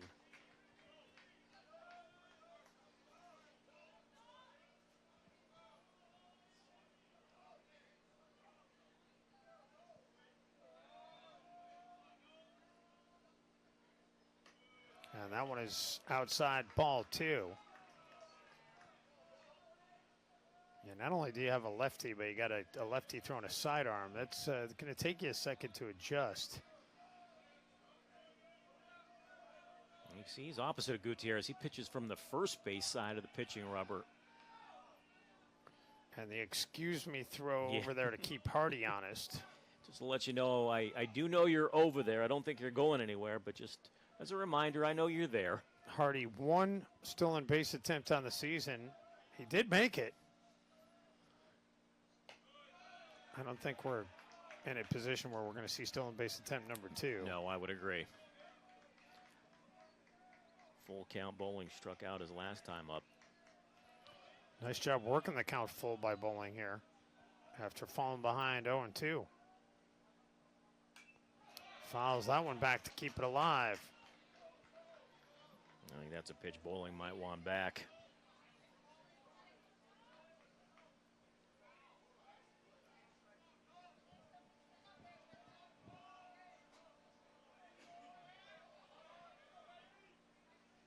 And the 3-2, and he gets a round on it, but hits it right at the left fielder, Ty Wood. Wood had to back up a couple of steps, and for a second I thought maybe that might carry, but he didn't quite get it up enough to really have that wind help it too much. No, I think Wood kind of spun himself around. He's smiling right now because I think he recovered at the very end, but I don't know if he, like you thought, Dave, that ball was going to carry on and spun him around, but he was able to collect himself in time to record the out. So that'll bring Orduno to the plate. 1 for 2 with a walk and an RBI in this game. Showed the bunt, but pulled it back.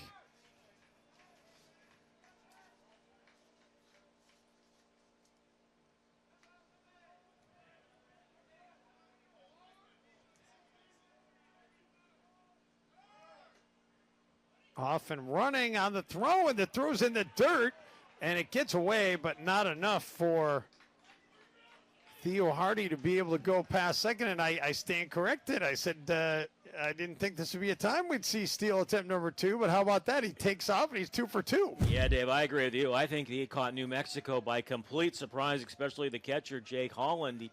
Hardy didn't have a particularly large lead over there at first, but he got a great jump and easily beat that throw. And that pitch is low, so 2-1 now. Favorable count for Orduno, who came to the plate thinking maybe he was going to lay down a bunt, and now he's got a 2-1 count and can look for something to hit.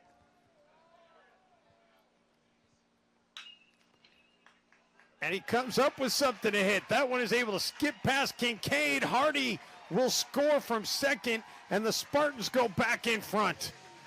Well, credit San Jose State for manufacturing a run to put them back ahead. They get the surprise stolen base with Hardy after he leads off the inning with a single, and Orduno, it's got to be a base hit. Yeah, I've already written base hit in my book. Yeah. If that's if they don't give him a hit on that, that's highway robbery. Yeah, that would be a tough error because Kincaid had a long ways to go for it, and it was a hit.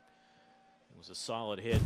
Yeah, they put the hit on the board, so an RBI single for Orduno as Cadena comes to the plate now. Cadena looking for his first hit of the night. He did reach, got hit by a pitch last inning, and then scored on the home run by Spear. Give the Spartans credit. They trailed 1-0. They came back, took a 3-1 lead. At one point, they trailed 4-3, 5-3, and they keep battling back, and they've regained the lead here in the bottom half of the 6th inning. 0-2 hole here for Cadena.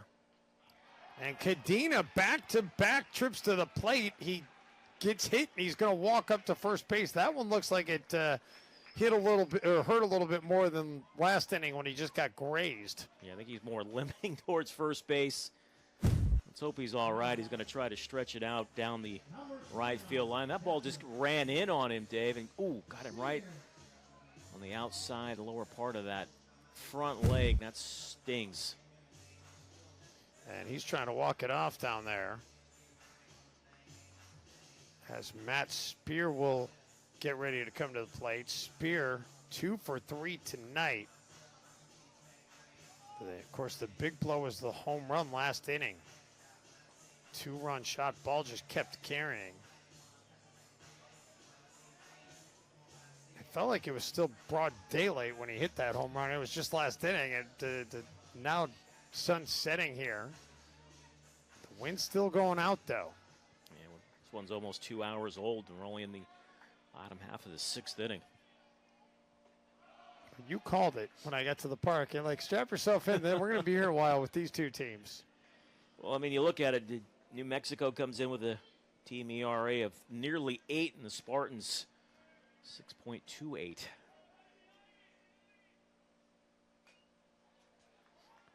And that one fouled back, 1-1 count.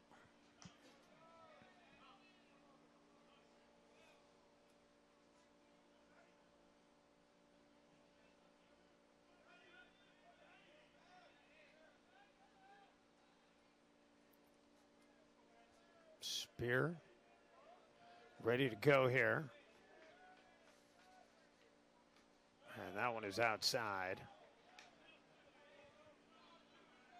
Steinkamp going fishing, trying to get him to bite on something. Instead, it's a 2-1 count. And then Steinkamp inside, a 3-1 count for Spear. Jared Lewis will follow for San Jose State.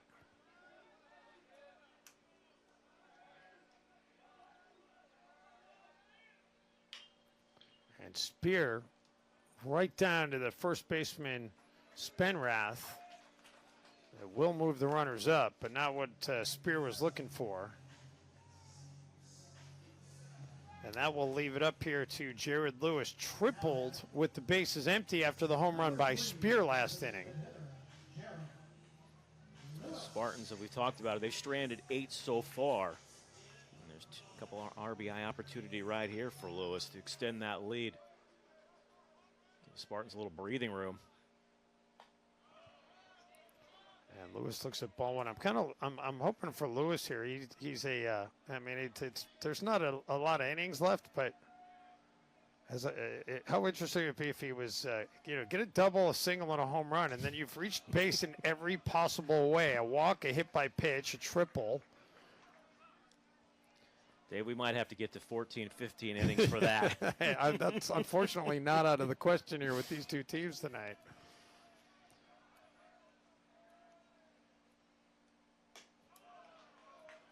And I look at ball 3 here.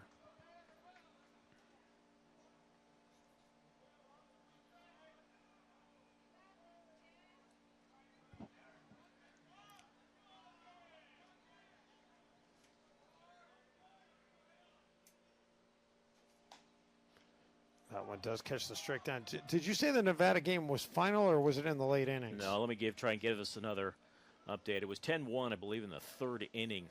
Oh, so not final.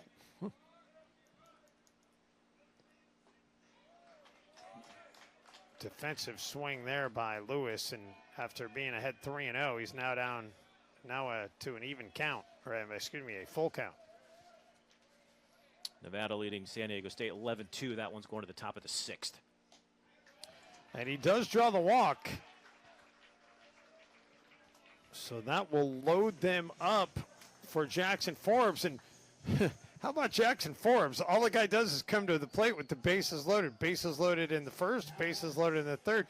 Last inning, the bases were not loaded. He did have Jared Lewis, though, sitting at third, brought him in with a sac fly. But he has not taking advantage of his bases loaded opportunities. He's getting a third chance at it tonight.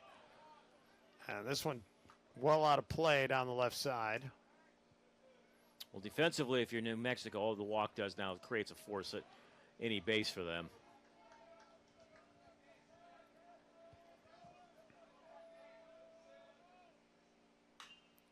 Forbes gets under that one. And coming over to make the play is Kincaid. And Jackson Forbes, he has stranded 9 runners tonight. But the good news is San Jose State does scratch one across, and they lead 7-6 as we go to inning number 7 here in San Jose.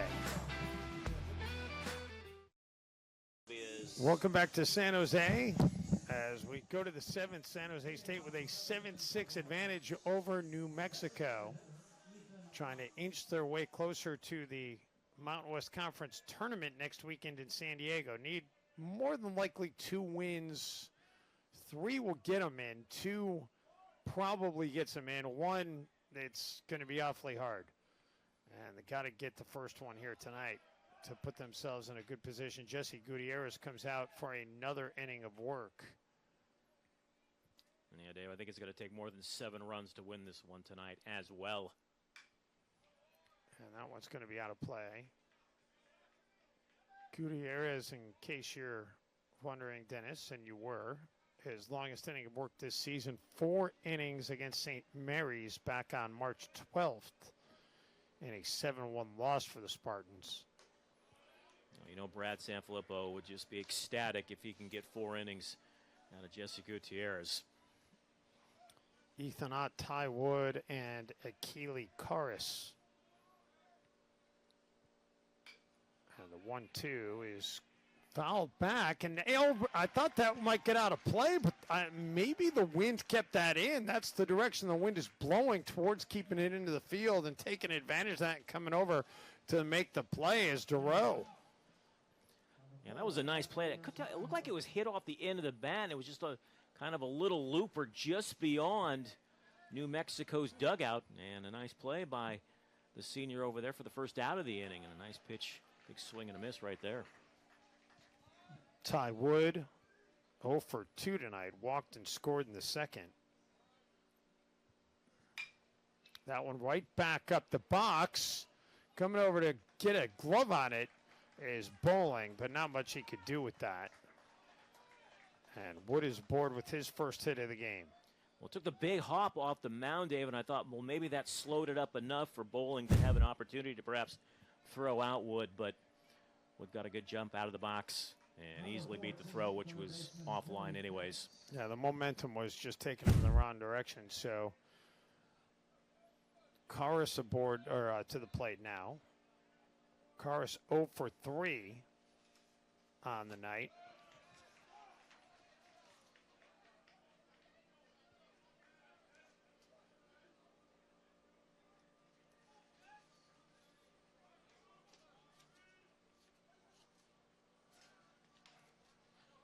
And the throw over to first, able to get back in time easily, is Ty Wood. Wood is a big threat to steal, though. 19 of 22 and stolen base attempts on the season. And that one does miss inside, 1-1 on the fastball by Gutierrez.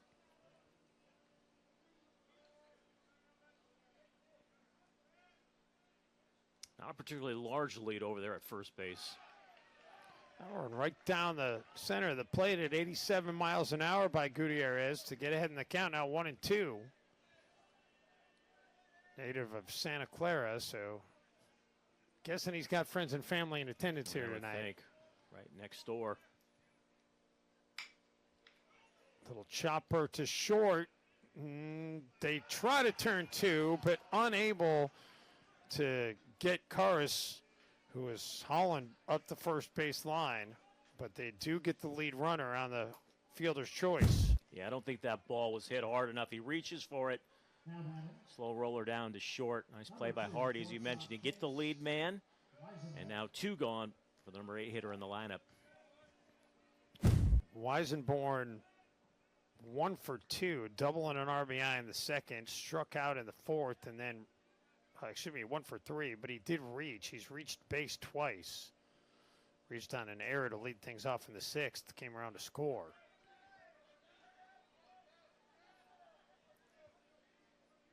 Karis certainly does not have the speed on the base paths as a Ty Wood.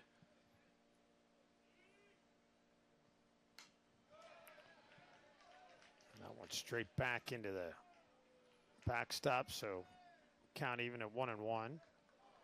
Question is, let's just play this forward. If Gutierrez is able to get out of this inning, do you roll him out for one more? I think you do. And I think you take your chances. And he came on in the 5th inning with a runner at second base and nobody out. And did not look like he was at all intimidated No. about coming in. He wanted that baseball and came in and got 1, 2, 3. Struck out Ott and Wood back to back, and then Karis to end the inning. And really, it's not like he got hit around in the 6th. He comes up with a big swinging strikeout there. I think he's earned another inning. 3 innings in the book for Gutierrez. And he's the pitcher of record right now for the Spartans, who have a 7-6 lead. They'll look to try to get him some insurance when they come to bat. And just a minute here at Excite Ballpark. Back here in San Jose, New Mexico needs just 1 win to clinch a berth in the Mountain West Conference tournament, but the San Jose State Spartans do not want to have to watch them celebrate that here tonight. And San Jose State still fighting for the postseason themselves, still mathematically alive for a chance to be Mountain West Conference champions. But they would need a sweep, and you can't get a sweep if you don't take the first one. 7-6 as they battle back here. The only negative in the column tonight, Dennis, for the Spartans really is the fact that they've just left so many runners on base. They've stranded 11 through the first 6 innings, and Jackson Forbes is responsible for quite a few of those. Yeah, 9 of them. That's a rough night for him. Does have an RBI on a sacrifice, does Forbes. So top of the order for Hamchuk, Dureau, and Hardy. Spartans got to hold on here, and then they got to keep pace with Nevada, who's up big, as we mentioned earlier. Hamchuk goes chasing and cannot catch up with it. So Steinkamp gets the strikeout.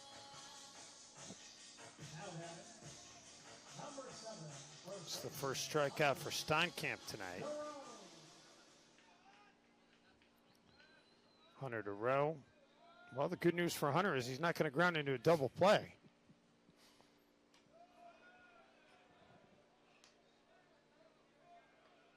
Walked and scored a run in the first, grounded into a double play in the second, singled in the fourth, got stranded, grounded into a double play in the fifth. And that will be out of play to even the count of 1-1. Dave, you and I were talking in between innings. It's cooled off about 10 degrees since first pitch, and the ball carries much better in most ballparks in California during the day than it does at night when the air gets a little bit heavier. That one misses, so 2-1. You know, the odd thing about that is, I'm going back a ways on this. I'm going to date myself. Took a meteorology class in college. Wow. So we're talking... share some knowledge. Share some weather. We're talking 30 years ago. Share some weather knowledge with us, Dave. Scientifically, wet air is less dense than dry air. Wow. And scientifically, the ball should travel better in wet air, but yet, as the single there for Hunter Dureau, yet in all the baseball I've watched in my life, I would say that the data I've seen personally, it does not back up the scientific data. I'm with you 100%, especially like we talked about in the California ballparks in particular. So I have no idea why that is, but you know, either that or I had a bogus teacher teaching meteorology when I was back in college.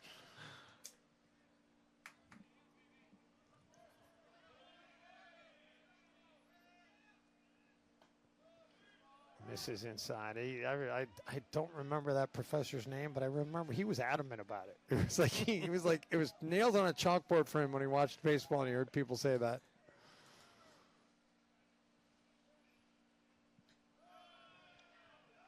That one well outside to even the count of 1-1. Hardy a single, a steal, and a run scored in the sixth for the go-ahead run for the Spartans. Swing and a miss there. You and I were saying during the break, we feel like the 7-6 is probably not going to hold up. We don't think 8's going to hold up. That the winning number on this one's got to be 9 or higher.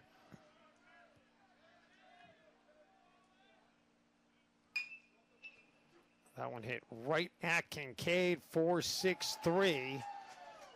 Double play ends any threat for San Jose State. So we will stay at 7-6 as we go to the 8th, getting late here in San Jose. Well, the Jackets have come out here in San Jose. Fans having some good vibrations right now out there in the stands on a Thursday night. Feels like a Friday because everybody's in action in the conference as everybody's wrapping up on Saturday this weekend. And I didn't look. Is that in the entirety of the conference or the majority of the conference that everybody's wrapping up? The entire conference.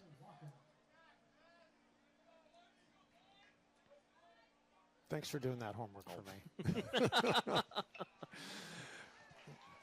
First pitch is jumped on by Walker. He sends it to center for a leadoff single, and that'll bring the top of the order now to the plate for New Mexico with a runner aboard.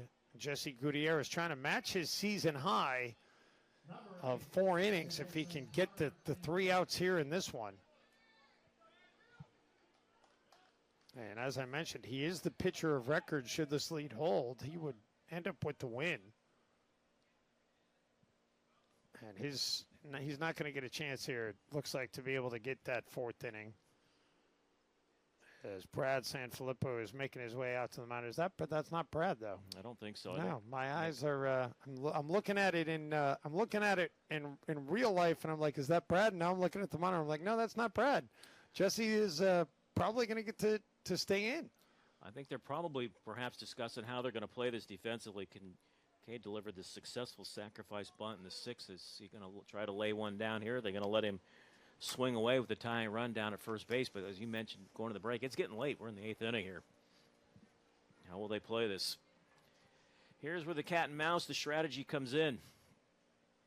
And I like them leaving in Gutierrez because he has not really, he's been impressive to me since he's come in.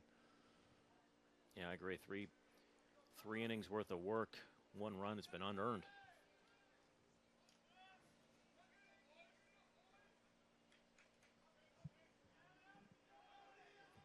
Cadena certainly expecting bunt at 3rd.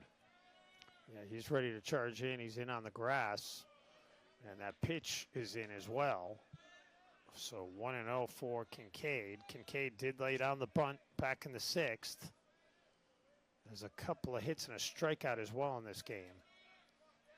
Showed no sign of squaring on that first pitch, and here again. And goes around on that one. So the count will even at 1-1.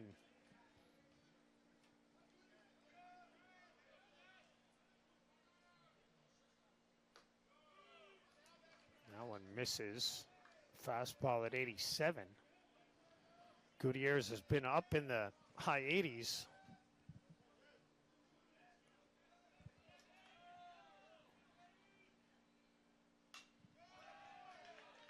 And now he gets ahead in the count here at 2-2.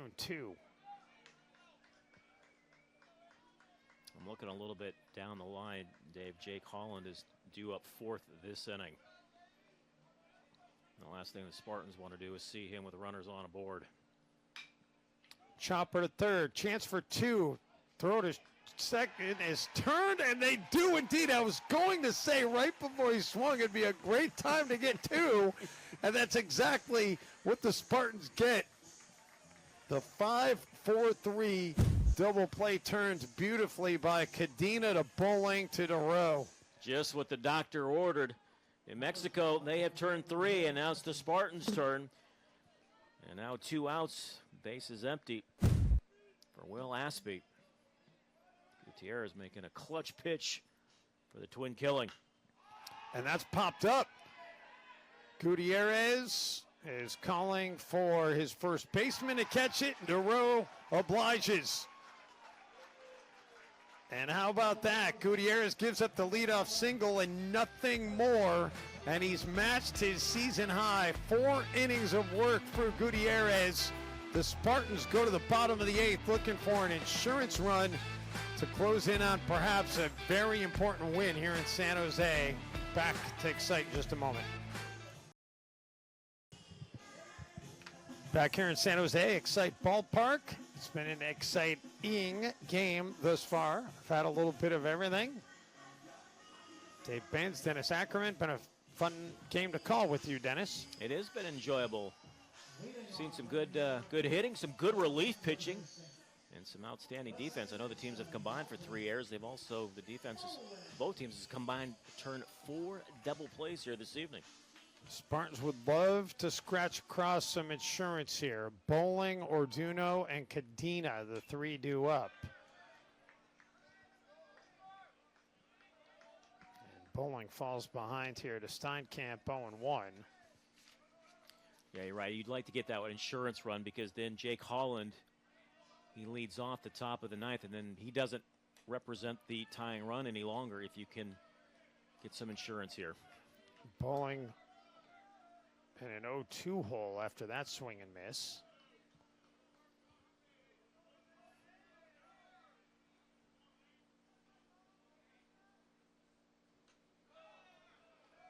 Steinkamp wisely wastes one.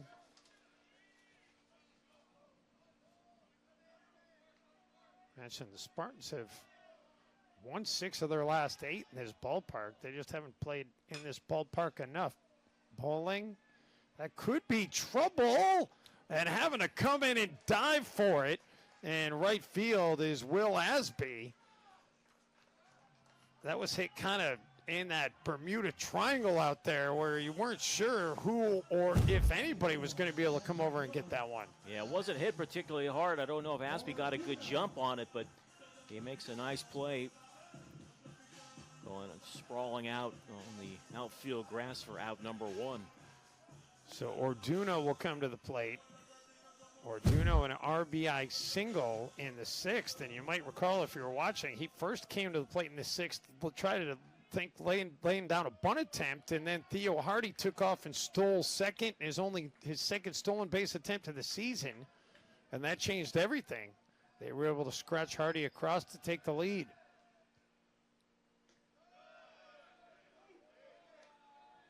Count even at 1-1 for Orduno. And you and I were talking during the break to you try to ride one more with Gutierrez, and I think we both agree it's going to be Cade Van Allen time in the top of the 9th. I don't think the center fielder sees it. He does not. Wow. I was just watching the fielders. I wasn't watching the ball. You were watching the ball, so I just was kind of looking to see who was going to come over and make the catch. And you were right. Second baseman Connor Kincaid started acting demonstratively. He could tell that Khalil Walker did not see that ball. Yeah, right there. There you can see the arms up in the air. Yeah. At first, I thought he was waving, I got it, but then he kept his arms out wide, and I knew right then he doesn't see the ball. And Orduno's gifted a single, his 3rd hit of the game. And that brings Cadena to the plate now. Cadena, his last 2 plate appearances, he's gotten hit by a pitch in both of them.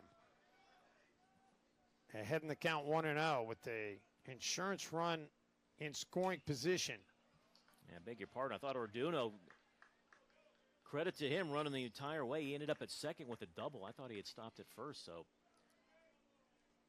credit to senior with a heads-up base running. It's a line drive in the box score. And that is a line drive.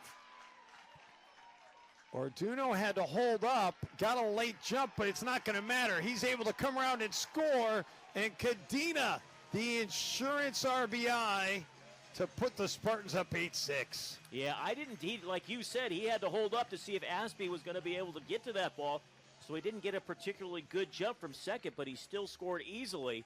And now with a 2-run cushion, do you reconsider things and now bring maybe Gutierrez back in the 9th inning because you're going to face Jake Holland with the bases empty? Well, before we can get to any of that, Matt Spear, I think, is going to be facing a different pitcher other than Arthur Steinkamp. As Spear is due up. Have yet to see an official signal to the bullpen, but I thought Steinkamp has pitched very well out of the bullpen for the Lobos tonight. Unfortunately, Walker couldn't locate that ball in center field. They're going to leave him in. Steinkamp stays in. All this, Cadena's ball then looks as basically just a opposite field base hit. But the misplay in center field leads to a run for the Spartans. So we talk about playing small ball, manufacturing a couple of runs. They have done that. Matt Spear, who's had the biggest hit in the game for the Spartans, the 2-run home run back in the 5th inning. You'd love to see another one go out of the yard here tonight. Fouls that one into the dirt. Well, we thought 8 or 9 might be the magic number tonight, and the Spartans are there right now. Yeah, they'd prefer 9 or 10. I would concur. Yeah, I think we're probably still in Cade Van Allen territory, but I think if they scratch across one more, I would reconsider my position on that.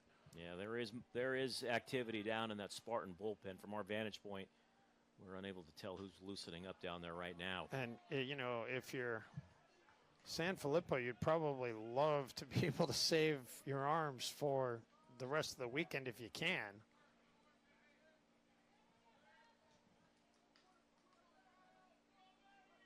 One-two hole here for Spear.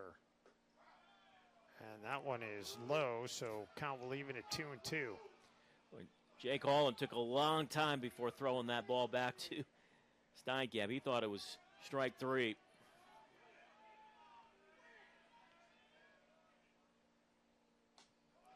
And now 2 straight balls, so the count goes full at 3-2.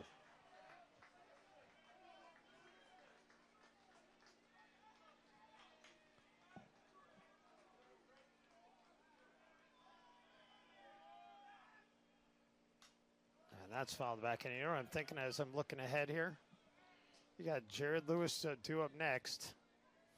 And if Spear and Lewis both reach, guess what we could be looking at? Jackson Forbes up with the bases loaded one more time here this evening. Spartans put on the hit and run there, but Spear fouled the pitch off.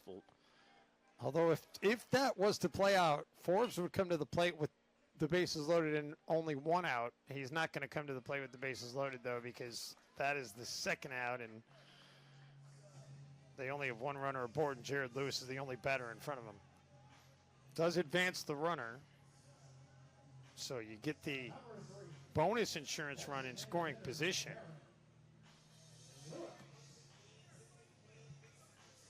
Lewis has had a good night. Triple, couple of walks, and hit by pitch. That one hangs in the air, but too far out of play for Will Asby to come over and be able to catch up to it. That ball did land in foul territory. I guess Asby thought it was just Yeah, out of his reach. He gave up on it. Yeah, I was surprised Yeah. he gave up on that. I mean, it was kind of, from our angle, I was not sure did it stay in, but I kind of gave him the benefit of the doubt, but my initial thought was that it did.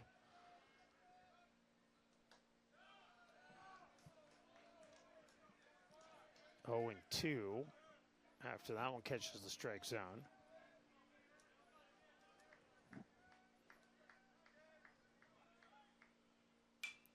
And Lewis fouls that one out of play.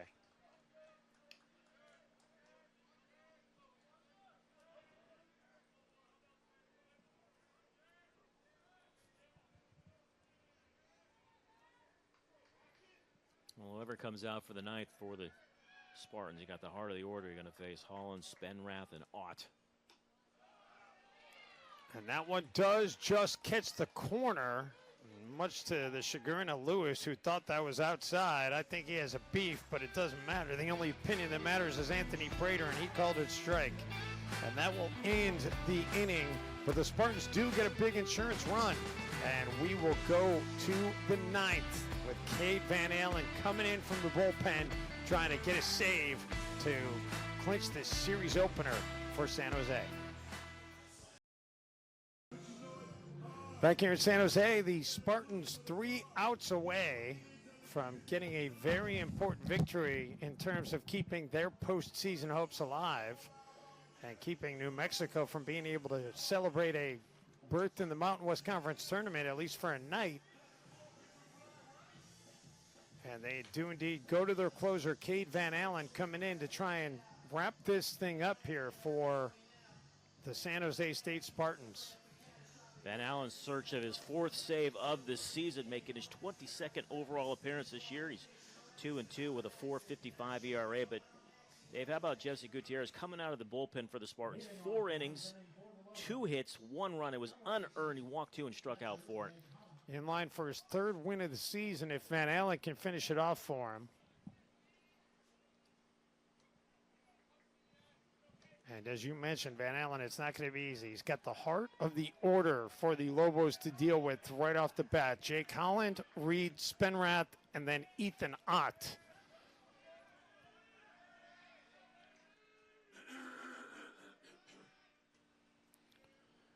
And the first offering for Van Allen is high. 90 on the gun, though. Well, this surprised Cadena at third, not guarding the line. And Van Allen misses outside.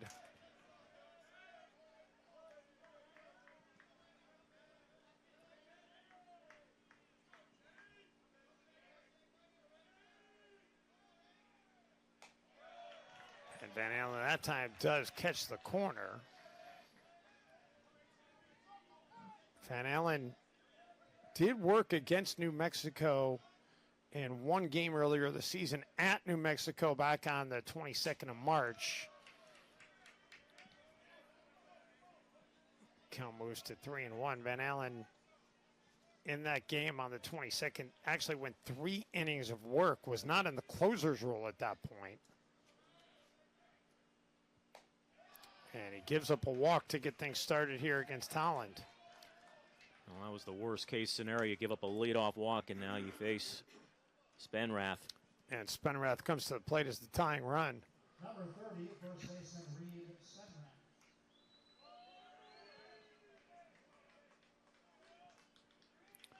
In that appearance at New Mexico 2 months ago, 3 innings of work, 5 strikeouts, and facing 5 batters for Van Allen. And Spenrath jumps on the first pitch, unable to get over to make the catch. In right field is Forbes.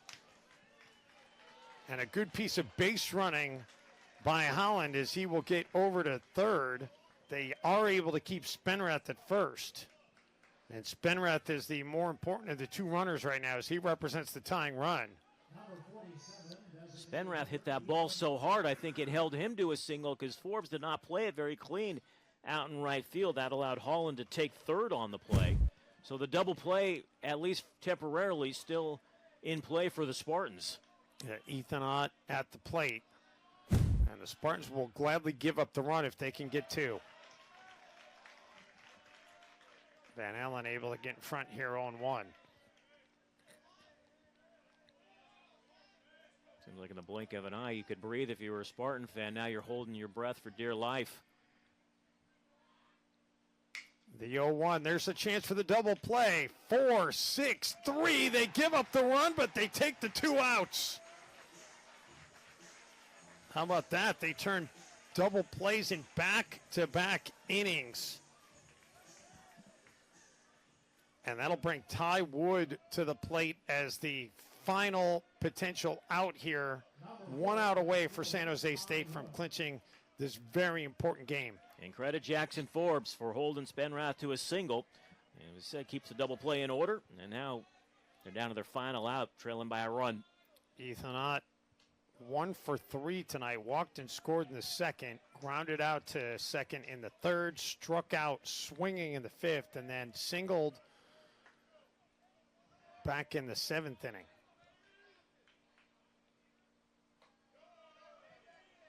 And Van Allen falls behind here 2-0.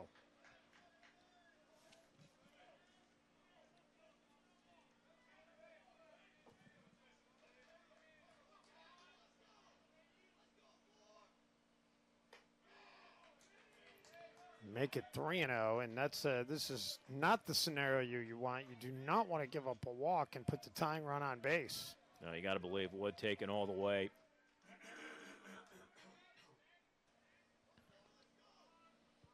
The 3-0. And then he doesn't even hit it. Ball 4. And so a walk on 4 pitches for Ty Wood. He had the strike zone. He was just too high. And that's going to bring Keely Karis. Are we going to have a pinch hitter, perhaps? Indeed we may. Let's see.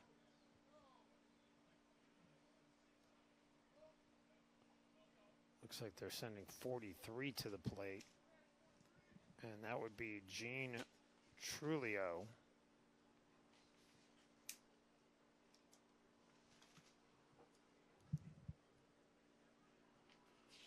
Gene Trulio, the freshman, number 43. What a spot for him. He's got some pop in that bat. Your attention, please, everyone. For the Lobos, Freshman out of Albuquerque, New Mexico. batting for third baseman Billy Harris. Boy, he doesn't look like a freshman, does he? No, he does not. 6'5", 230. Representing the go-ahead run, the tying run on first.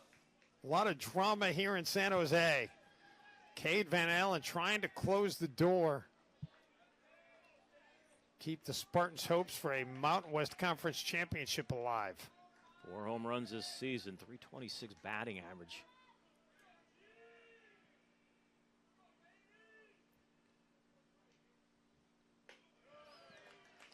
And that one is going to be low and inside. Well, it's 5 in a row that have missed. Home plate dancing around a little bit right now on Van Allen. He's his own worst enemy. Trujillo probably is either going to be sitting on something he wants or he's going to not be swinging until he sees a strike. There goes the runner. And the throw down to second. Oh, they might have had him, but unable to hold on to the baseball is Theo Hardy. It gets out of his glove on the contact.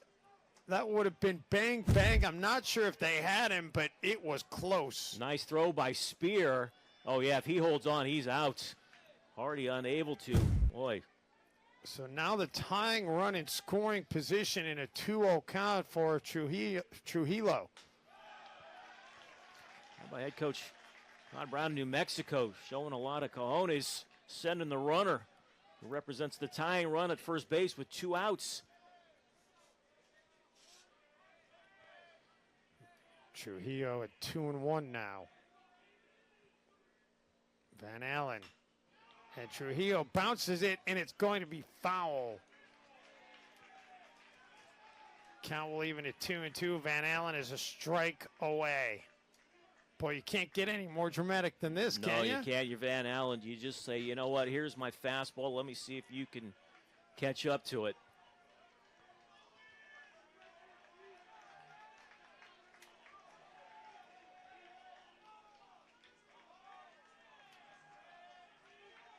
Crowd on its feet here in San Jose. The 2-2. Swung on and missed. And that will retire the New Mexico Lobos here in game 1 of this all-important 3-game series. San Jose State still has a chance at being conference champs. Well, how about Van Allen? I was thinking fastball, but he completely fooled the freshman for the strikeout. And the Spartans capture game 1 of this series in a 1-run fashion, 8-7. They made it scary, Van Allen, as New Mexico had the tying run down at second base. And how about the Spartans' timely defense to contribute to this win? You come up with a big double play, Dennis, in the 8th. You come up with another double play in the 9th. You got some great pitching out of the bullpen, out of Gutierrez, who gave you 4 solid innings of work tonight. This one really a team effort all the way around. It is indeed, and credit, Jesse Gutierrez. Nolan George struggled in his start.